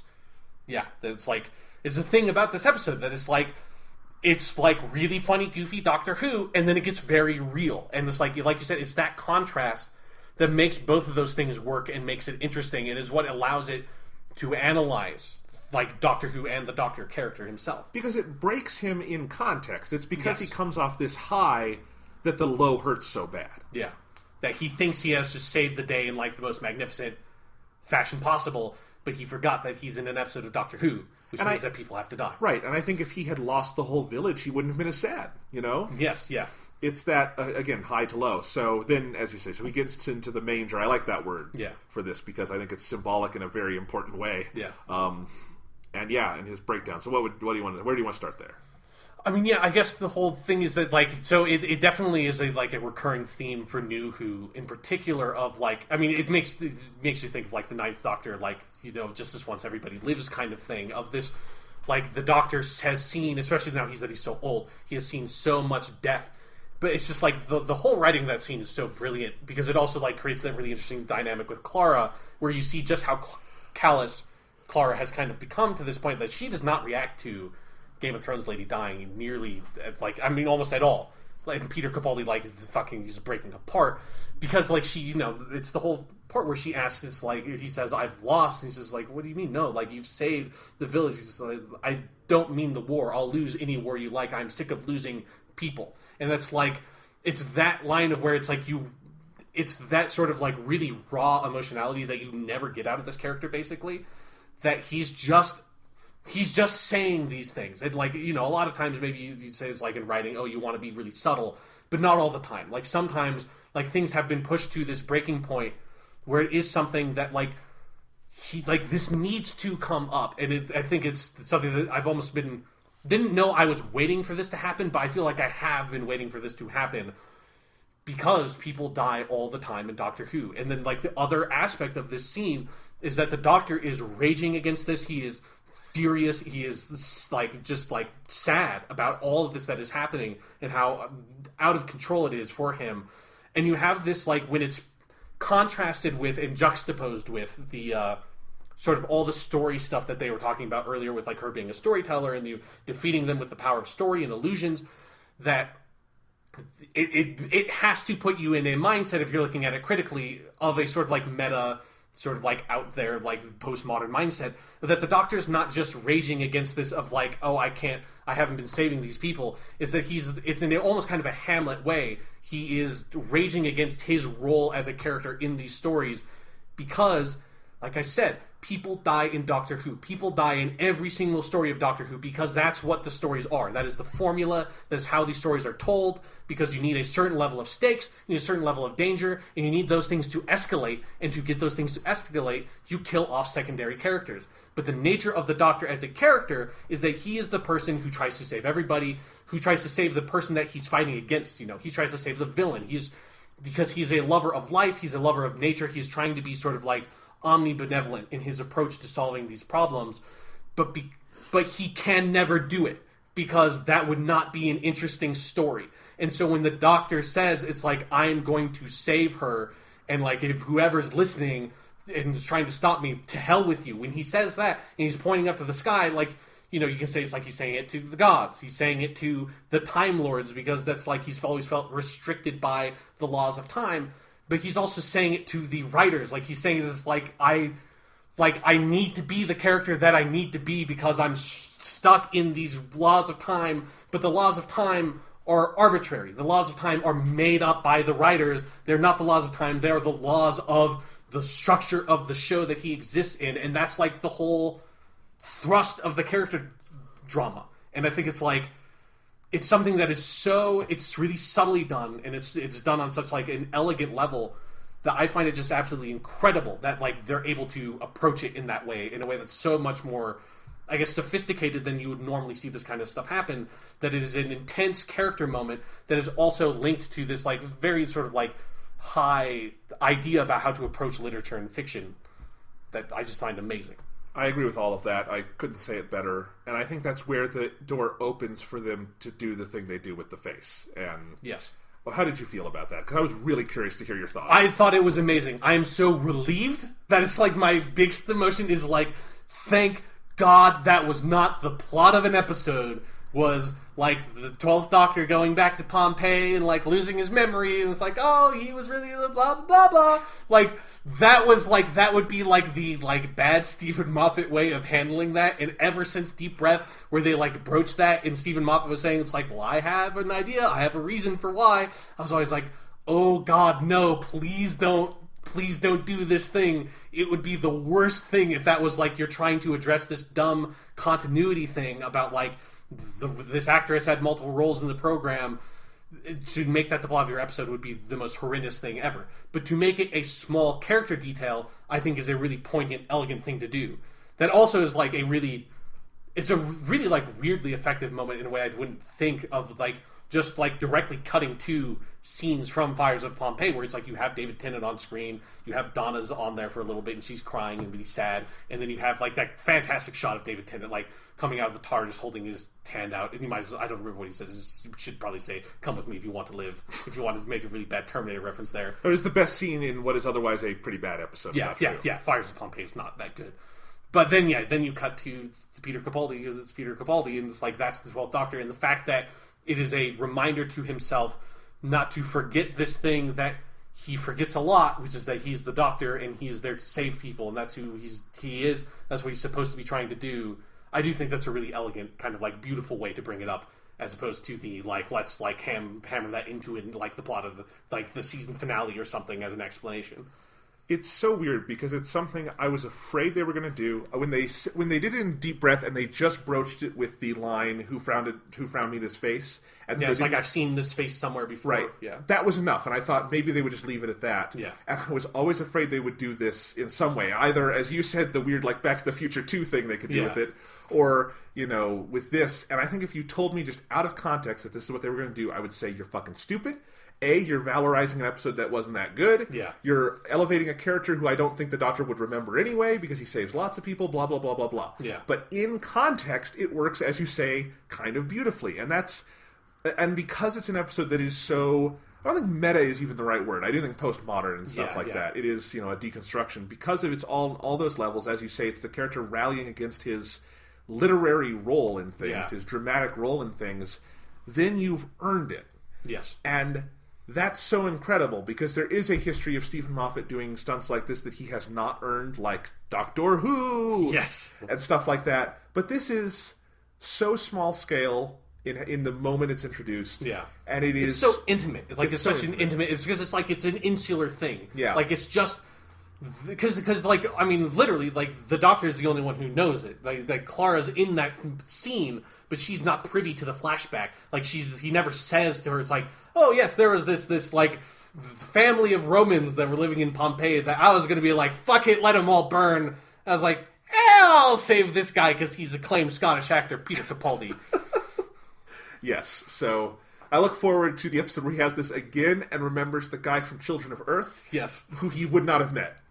And then like remember this like, oh yeah, Amy, like Karen Gillan was in those. She was in Pompeii too. Like, who smiled her that face? Yeah, I mean, it almost feels like something that maybe Stephen Moffat never intended to use again, and then kind of had a perfect moment to use it, and was like, okay, we might as well, because this is an organic... We don't... Like, that's what I would say. They never needed to address that he's the same actor, because whatever, that happens. That happened with Colin Baker, too. Yes. I'm sure it will happen again. At some point. And multiple companions have shown up in the show before they were companions. Probably the guy who plays the Viking named ZZ Top. I'm looking at him for the next Doctor. Okay. But, this stuff happens, and you don't need to address it, but if you can do it in a way that is organic and character building, why not? Yeah, go ahead. It'll get the fucking idiot fans to shut up for a second. I mean, no, it won't, because they're still talking about how there are horns on Viking helmets and how Game of Thrones lady isn't the Ronnie. Because she's not going to be the Ronnie. The Ronnie is never coming back. Shut up. I hate it.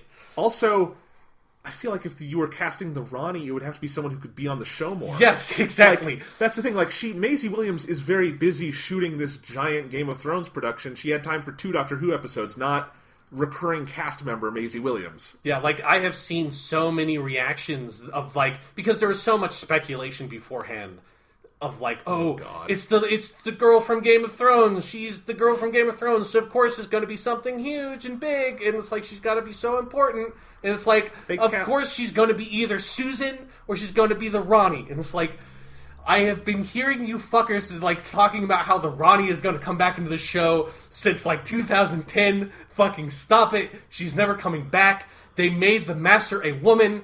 Guess what the Ronnie was? She was just a female version of the Master, only not literally. She's never coming back. She wasn't a good villain. Both of her episodes are some of the worst episodes in the history of Doctor Who. Shut up about the Ronnie. Stop it. I hate you all.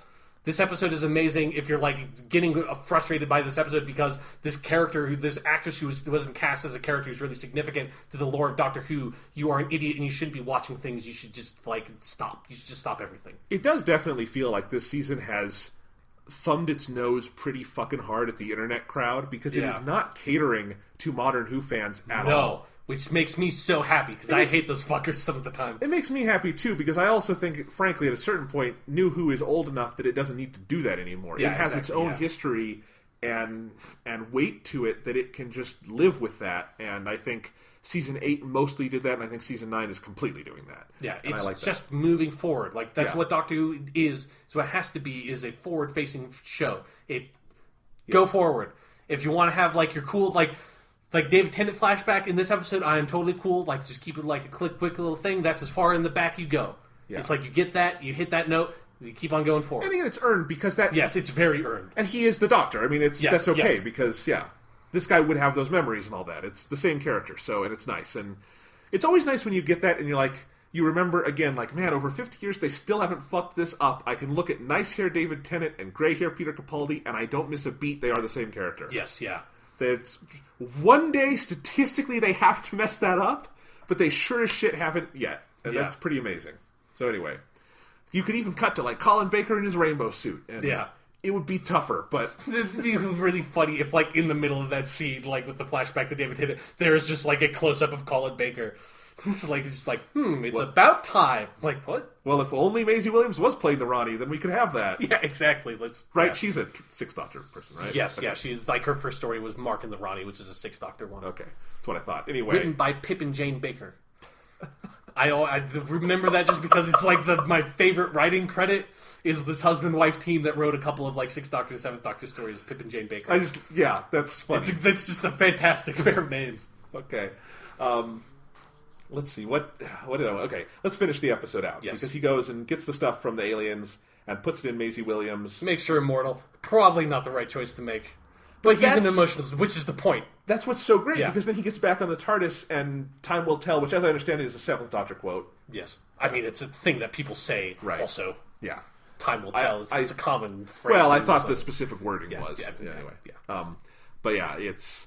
And that whole thing, because you can tell Clara's a little freaked out by it. The Doctor is not easy with his decision either. And that's where we end the episode. And that's a great place to end it. Yeah, and like in that last like the time skip sequence thing, like it's spinning around Game of Thrones girl, and like the stars are like seasons changing and stuff. And it starts. I like it's just, I've never seen Game of Thrones, and everyone was saying it's like, oh, she's like an amazing actress. And for most of this episode, I was like, I think she's fine, but like she's not really doing anything that much in this episode. She's good when she's there.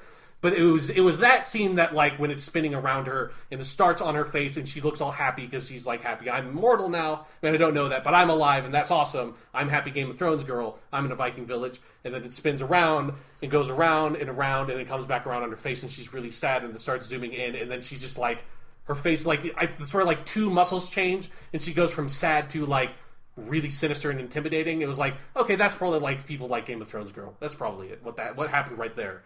That was probably it. I'll talk about Maisie Williams for a second, because I have actual history with the actress. Yeah.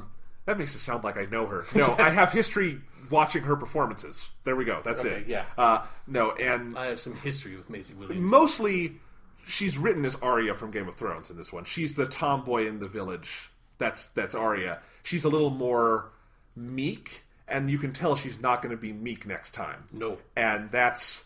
Again, when I said last week, I can't wait for Maisie Williams and Peter Capaldi together, that's not really what we got this week. They do have a good scene, but specifically, again, every season of Game of Thrones is Maisie Williams paired with a different male adult co-star and going on a road trip because it's funny and she does not fear anyone. She's like not intimidated and it's an interesting dynamic, and that totally seems like that's what next week is going to be. Yeah. And I think that could be fantastic. But just overall, like, I love this as an idea for a quote-unquote two-parter, where clearly these are very distinct. This is its own story. Like, you could even take a break for a couple of weeks and come back to it if you wanted, but they're doing... you could... you don't even necessarily have to follow up on this. No. Because, that reminds me, that was the other thing that they were like, oh, so of course she's going to be Jenny from the Doctor's Daughter episode, because remember her, she went off into outer space and never came back. It's like... if they didn't do anything with her, like in the next few years after that episode came out, they're never doing anything with that character. Sorry, move on. Yeah. Like, the Doctor has a literal granddaughter whom he left on Earth in 1964. She has never been mentioned again outside of the first Doctor era, other than, okay, she's in the Five Doctors, but other than that, he has a biological granddaughter that is out there who he raised. She has never come back on the show. Ginny's not going to come back. Shut up. Yes. Or Ginny will come back and Ginny is secretly the Ronnie and she's been the Ronnie the whole time. I mean, is Stephen Moffat even aware of Jenny? He didn't write that episode. Fuck it. No, yeah, that's not from his. I am barely aware of her. Like, I didn't even realize it until I saw some of the comments of people like, it's like, oh, this is who Game of Thrones girl is going to be. It's like, who's Ginny? Oh yeah. Are people not aware that they hire major actors for Doctor Who all the time? Yeah. Maisie Williams is not the first famous person to be on Doctor Who, and in fact, I would call her significantly less famous than like Diana Rigg. Yeah. You know, I mean, she's also to that point, she's not the first Game of Thrones person to be on Doctor Who by a long shot. Diana Rigg also on Game of Thrones. Yes, exactly. They had Liam Cunningham, same season. He was in Cold War. This happens, yes. Yes, yeah. One day we'll have I mean, every British actor is, like, on Doctor Who at some point. It's like a law in that country, I think. Well, it's like we're getting to the point where Harry Potter, Game of Thrones, and Doctor Who will all be sharing an actor base. Yeah. You know, because they all employed everyone at a certain point. Mm-hmm. Yeah. So anyway, but yeah, just... great episode. I am so excited for next week, and I think as a two-parter, this could be so fascinating to have two distinct stories that are linked more emotionally and thematically than they are literally. Yeah. And next week is interesting because it's a different writer. It's Catherine Tregenna, who I don't know if she's written for Doctor Who before. I'd have to check that. But it's directed by the same person because they still always do these in 2-episode blocks, even when they're not doing two-parters. And I just think that's interesting because, you know, one of the things we were both kind of worried about off the air before the season started is, will this warrant talking about Doctor Who every week if they're two-parters? Right, yeah. And it totally has. Yes. Like, the first two stories are pretty traditional two-parters, but they're still very meaty each hour. Mm-hmm. Yeah, I mean, definitely. I mean, I think, like, especially, like, Under the Lake and Before the Flood, like, that two-parter, I mean, it is, like, sort of the traditional New Who two-parter in some ways, but it also, like... the pacing of the episodes is such that like they both can feel like self-contained episodes in and of themselves. Not to the extent that I presume like these two are going to be, but right, yeah, like it is something where it's like you could watch Under the Lake or Before the Flood, and like in either of those episodes individually, and you could basically be happy with it. Whereas, like, if you went back to old two-parters, like, I think that would be kind of impossible to do. Like Daleks Take Manhattan? Yeah, exactly. You need to watch all of that gym right away. Or, you know, that classic Master 3-parter with John Sim at the end of Season 3. You gotta do all of that in one sitting. Still better than Daleks Take Manhattan. Okay, yeah. I mean, most things are. Yeah. That's still... I don't even remember what the two titles of that one are. I just know that's the worst Doctor Who two-parter. Yes, yeah. It's pretty rough. Yeah. Anyway. Let's see. Anything else to say on this one? It's so good. It's so good. And it's something where it's like, I have seen some people who really like the episode online, but like, I've seen a weird amount of people who don't like the episode in a way that's like really disappointing to me, because like, I love it so much. And I do think there is so much here that is a much smarter episode than most episodes of Doctor Who tend to be. And it's like, it's so rich. It's so... I mean, there's a reason why I watched it back to back. I don't... Like, I usually watch most episodes of Doctor Who at least twice at some point because I love the show so much and it's such a part of my life now.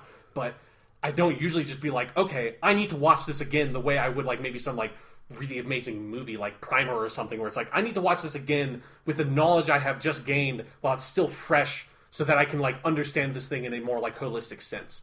Yeah. And, like, this episode did that for me, and, like TV almost never does that, you know? Like, I almost never do that. You're way more into, like, looking at fan reactions and stuff online than I do. I almost tune it out entirely. I mean, it's a smarter thing to tune it out, but there's something about the fact that it's like I said, Doctor Who is such a big part of my life in general that I feel, like, compelled I have to know. Well, here's what I was going to ask you, because... Yeah.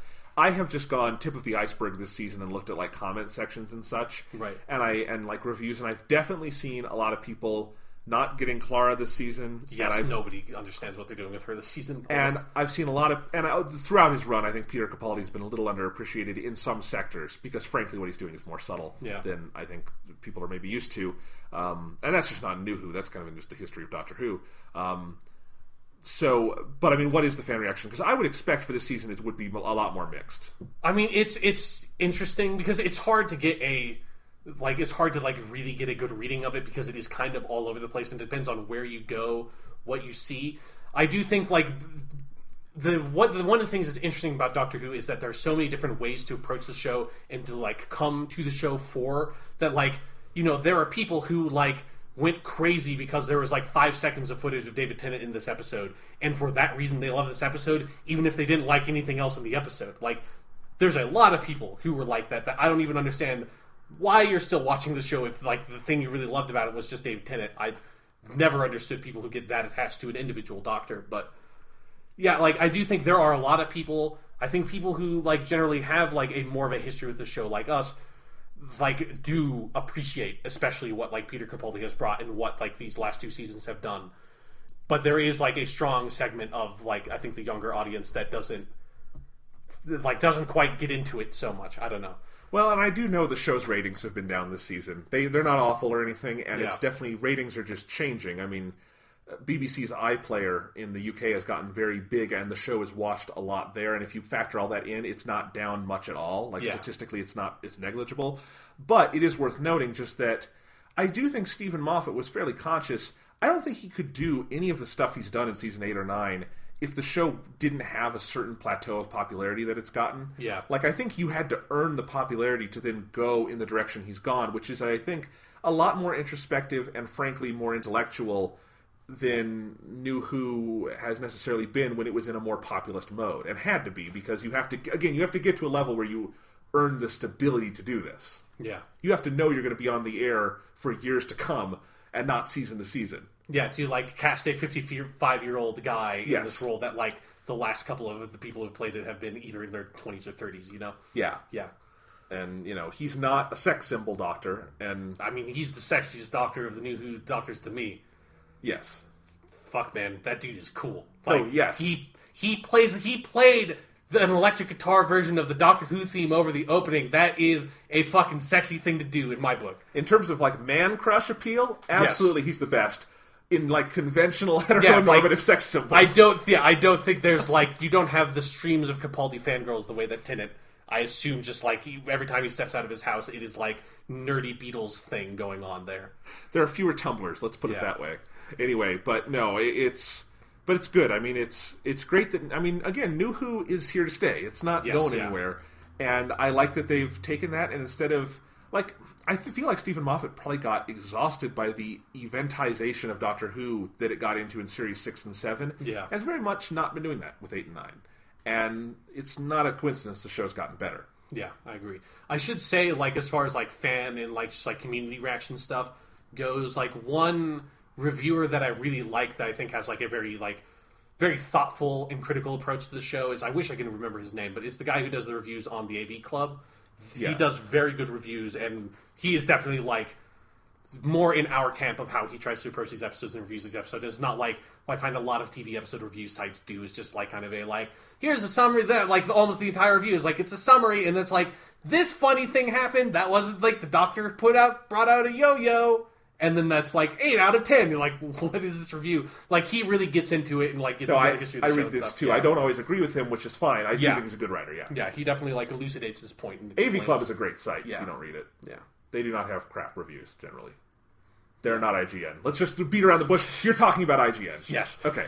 I would say, I read the IGN review for this episode, and that was the straw that broke the camel back, was when the only negative point that reviewer brought up for this episode was the fact that Maisie Williams wasn't playing a character more tightly, like, attached to Doctor Who history. It's like, that is the most disgusting fucking criticism I think I have ever heard. That you, just on your fucking own, got yourself psyched up about, like, rampant speculation about this actress playing a character that there's no possible way, if you have a rational mind, could possibly be playing any of these roles in this episode. And that's how you're like, well, this episode was a disappointment. Like, go fuck yourself. That's not criticism. That's, like, I don't know what that is. That's just sad. Yes. Anyway, what were you going to say about the AV Club review? Oh, it's just, like, it's very good. Like, I was just, like... You said there was something he said or something that you disagreed with. No. Oh, okay. I think it was just, like, I just wanted to mention that, like, because we were talking about, like, community feedback and stuff. Okay.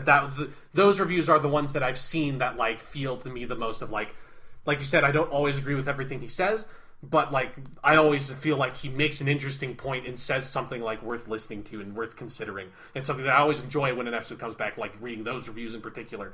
Because I don't come away with from them like, oh, this is terrible, and the state of, like, reviewing TV on the internet is a weird, sad, Wild West that I usually don't get into. It's like, yeah, that was, like, it's food for thought. Yeah. Try and look up his name, but the AV Club is having a problem right now and is not rendering most of its page. So, there you go. That's advertising on the I will say, like, because I've seen some negative feedback to this episode, and he gave it, like, a glowing review. So yeah. No, I saw that, too. Anyway. Yeah. Can we make fun of IGN for a second? Sure, go ahead. Okay, Girl Who Died, A+. Oh, right. before we get into IGN, I just want to, like, because we didn't mention a lot about Clara. I just want to say, like, one thing I found, like, really interesting was because we talked about last week's episode how they split the Doctor and the Clara up, and, like, you got some scenes with Clara where she basically played the Doctor role. I like that they kind of continued that with the beginning of this episode where she's on the Cyber Viking ship or whatever, and she is, like, if you are someone who's really excited about the idea of a woman playing Doctor Who, like, basically just watch that scene, because she's basically playing the Doctor, and not in the way that, like, companions before have, like, imitated the Doctor's mannerisms very specifically. It feels like, no, she, like, understands why the Doctor, like, bluffs his way through stuff like that and is making it her own in a really interesting way. That's like, again, it's another one of those things where no single episode in the season has had Clara, like, really heavily featured the way that Series 8 often did. But, like, if you're really paying attention to what the writing is doing and what Jenna Louise Coleman is doing with the character, like, they clearly have an idea for where she is going, and they're, like, making her character very interesting in the background. And she's easily the best New Who companion and continues to be. I also just want to say, Peter Capaldi, all those great standout scenes we mentioned, they do not exist in a vacuum, and they do not get to happen without him duetting with Jenna Coleman. Yes, exactly. Yeah. Like, she is doing such an amazing job, and the writers are doing such an amazing job, to where, like, it's something where I'm really excited to, like, once she leaves the show, watching Season 8 and Series 9, like, just to see her arc as a character, because she has, like, the most interesting arc I think any companion has had so far. Because it is very subtle, it's not in your face, and her slow transition from, like, the Doctor's emotional center who keeps him on track to being more callous than the Doctor himself is a really fascinating character arc that feels like it's been done so subtly and so naturally across these episodes. I actually got the feeling watching this episode, and I almost didn't want to say it, but you kind of set it up here. I think they could kill Clara, and they could have earned it really well. Like, I don't necessarily want them to, but it felt like in this episode, if we're going in that direction, this is actually the only companion who I think could have earned a tragic ending. Yeah. Because I don't know if you would call it, in the literary sense, tragedy. Yeah. Like, I think it could just be where she's going in kind of becoming obsessive in this way. Yeah. Yeah, it's just something where, like, and I'm so happy that they haven't, like, at least so far, they have never done anything, like, really upfront and in your face about, like, the Danny Pink stuff. That was obviously really important, but I'm glad that, like, they're not, like, dwelling on it the way that I feel like the show very easily could and would really lose track of, like, itself, and it would, like, really drag episodes down. Instead, I feel like the fact that Danny died and that, like, Clara has clearly not really moved on from that because she doesn't have any other relationship in her life like that. She, like, her personal life seems to be rescinding so far into the background for her, where we haven't seen her, like, doing her school teacher job since the fucking season opener, and that was such a big part of Season 8. I think that's, like, very much on purpose. And I think it's making a very interesting dynamic for her character. Yeah. I just love that they're doing it all in the background. It's very effective, I think. Absolutely. All right. Really quick, just so we end this episode on something funny. Yeah. I saw this today. Did you see IGN published a new top 100 games of all time list? No. Okay. When was the last time they did this? Like 2 years ago? Oh, it's a couple years ago. Anyway, IGN does this a lot. And look, IGN does some things okay. They do not do criticism well. And when they make these lists, sometimes they're okay, but, like, this one in particular is so fucking stupid, I just want to run through the top 20 and make fun of it. Okay, go ahead. Because if this was someone's personal top 20, I wouldn't bat an eyelash at it. But you're calling it the top 100 games of all time. Yeah, as judged by the, like, review committee that exists at IGN. Which is a dumb thing to ever say, these are the top 100. Anyway, so, number 20, Street Fighter 2. That's fine, whatever. Okay, yeah. Good game. The historic game, right? Yes. All right. Fundamental. Number 19, Deus Ex from 2000. We're still on okay territory. Yeah, I'm okay with that. Rock Band 4 ad just popped up on Jonathan's laptop. This is going to get derailed by their incessant advertising. Yeah. I'm going to see if this goes away. Loading bar. All right. Number 12. Okay. Deus Ex. And number 18, Baldur's Gate 2. Again, we're still in mostly respectable territory. Like, I can agree with these choices, like, in, like, general, if not, like, specifically. Yeah. All right. Number 17, Portal. Yeah. Portal 1. Probably a little high, but whatever. Yeah, I'm fine with it. Number 16, this is where I started calling bullshit. Okay. Grand Theft Auto 5. Yeah, no. I like that game a lot more than you. I would not put it anywhere near there. And this is the highest rated Grand Theft Auto on the list. Huh. bull fucking shit. Yeah. This game did nothing for gaming history. Like 4 or 3 I could totally see because they changed paradigms. 5 is just 4 again, kind of bigger. I mean, I could even like see San Andreas being there, but not 5. Yeah, number 15 Minecraft, probably also kind of bullshit. On a in cultural impact I can see that, but I feel like there's not enough time on that one. Yeah. Like Minecraft will probably be there. It's just like Super Mario World, again, fine. Number 14, sure, yeah. Put that even a little bit higher. Yeah, 13 Chrono Trigger, again, probably a little low, but it's there, and that's fine, good. Sure, yeah. Number 12, Sid Meier's Pirates. Okay. That one I did not expect. And it's the original Sid Meier's Pirates, right? Yeah. 1987. Yeah, okay. I never played the original Sid Meier's Pirates. I played the remake, but no. Number 11, Mario 64. That's where I started questioning, that's your 11? What are your top 10? Yeah, okay. I'm really curious about this now. Just made me wonder. Number 10, Tetris. Okay. Fine. Yeah. Although if you're ranking Tetris at all, I don't know. Okay, here's where we get into the shit. Number 9 is Halo 2, and that's the highest ranked Halo. What? Where did that come from? Halo 2. Halo 2 is number 9. Yeah. I could see Halo 1. I could see Halo 3. I would even accept Halo Reach as an answer there. Halo 2? What? Groundbreaking multiplayer. Yes, definitely. Bad campaign. So I love Halo 2, don't get me wrong, but it is the weakest Halo. Yeah. I mean, it's in an argument with like Halo 4, and I would probably say Halo 4 wins out. Easily. There's no question for me on that one. But yeah. I mean, the campaign in Halo 4 is definitely better, but I like the multiplayer. Number 8, Ocarina of Time. Okay, yeah. But again, I'm at this point where I'm like, what's higher than I Ocarina mean, of yeah, Time? I guess I would say top 10, definitely. I would say maybe number 1. For a lot of people. Number 7, Super Metroid. That's maybe a bit high. Like, I recognize that Super Metroid's really, really good, but I would put it that high. I don't know. I think Super Metroid's brilliant. But anyway. It's not better than fucking Ocarina of Time at all. Okay. Anyway, Half-Life 2 at number 6. Yeah, okay. I'm fine with that. Here's where we get... I'd probably put Half-Life Portal 2 at number 5. That is stupid. Yeah. I love Portal 2. I love it to death. What are you talking about? Yeah, no. What are you talking about? I mean, yeah, Portal 2's... I mean, I don't even know if Portal 2's necessarily even better than Portal 1. That's like a deeper conversation. Number 4, Super Mario Bros. Okay, sure, yeah. Yeah, I get it. Number 3, Doom. Yeah, okay, I'm fine with that. Okay. Doom is a really good game. Doom actually holds up. It's good. Yeah. And then A Link to the Past at number 2. Zelda: A Link to the Past. I accept that. Like, I'm not as big on Link to the Past that people are, but I accept it. I accept it okay. I'm going to talk about certain series and stuff and representation in a minute. We're just going through the list now. All right, and then their number 1 is Super Mario Bros. 3, which feels a little out of left field. 3. Yeah, Tanuki one. Which is not a lot of people's one favorite. And not World. Yeah. Because I guess, I mean, I like Super Mario Bros. 3 quite a lot. But I do too.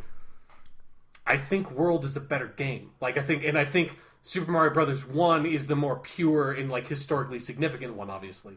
Yeah, I mean, if I were making a list, I probably would say the same thing. I like 3 maybe the most of those in certain ways, but I also see how, I mean, it has the innovation. It added a world map. That was big.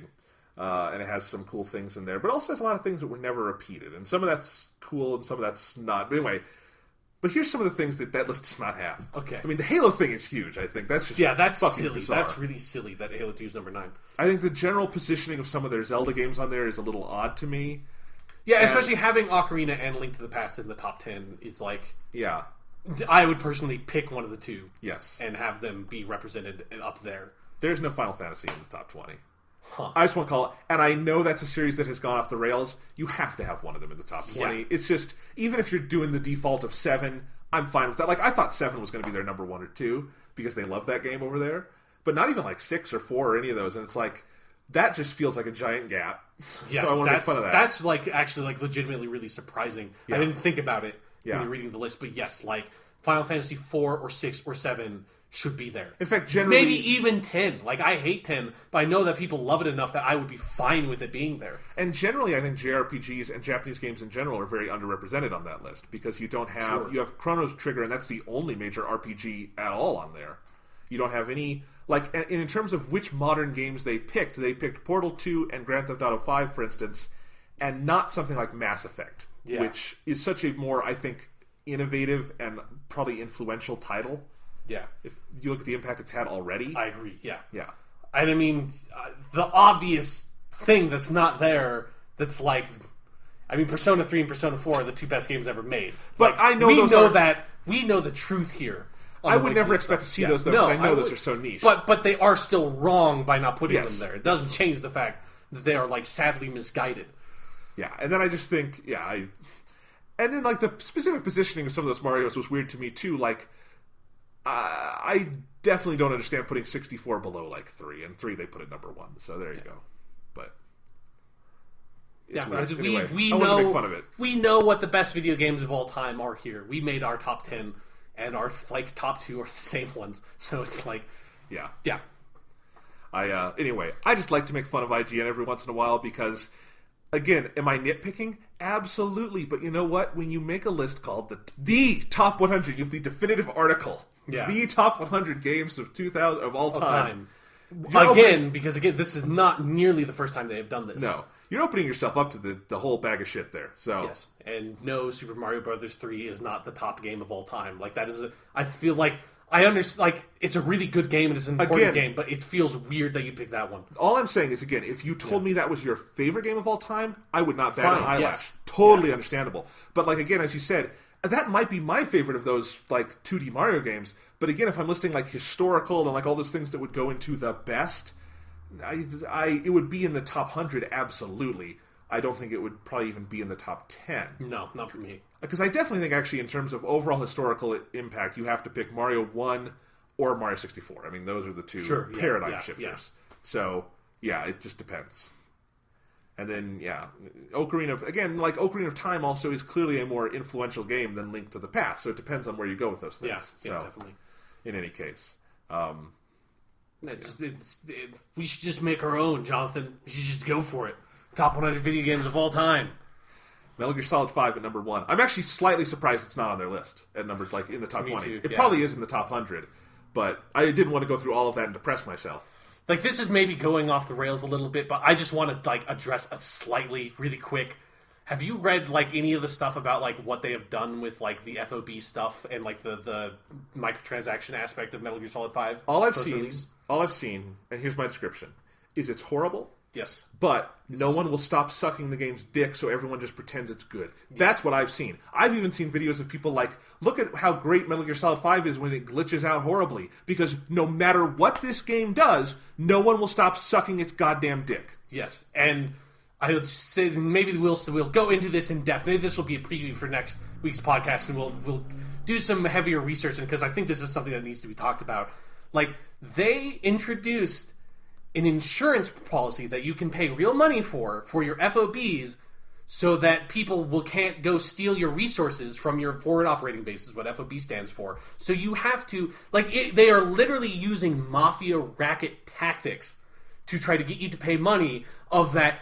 They're offering this insurance program, and after they offered the insurance program, they made it so that it is easier to steal more resources from people's bases. But it's genius, Sean. It's the greatest game ever made. Exactly. You don't understand how that's... They are literally using extortion ideology and practices in their microtransaction system for their game. It's like Konami might as well be coming to your house and saying those are some real nice fuel resources you got there. It'd be a real shame if something happened to them. You know what I'm saying? It might as well be that. But Sean, you don't get it. That's because Kojima is a genius, and this is all postmodern, and it's meta and reflective. Yeah, if you want any of that, go watch this week's episode of Doctor Who, because that is actually postmodern and fascinating and reflective about the series and the character. Don't go play Metal Gear Solid 5 if that's what you're looking for. All right, anyway, this has been a long one. We'll talk about that more next week. We'll talk about Doctor Who. So excited to talk about next week's and yes. See that and everything. More movies, hopefully, to talk about. Maybe we can both try to see Crimson Peak and talk about that. Oh, yeah, I'll make an effort to see. Okay. Yeah. Because I think that could be a fun movie to talk about. Yeah.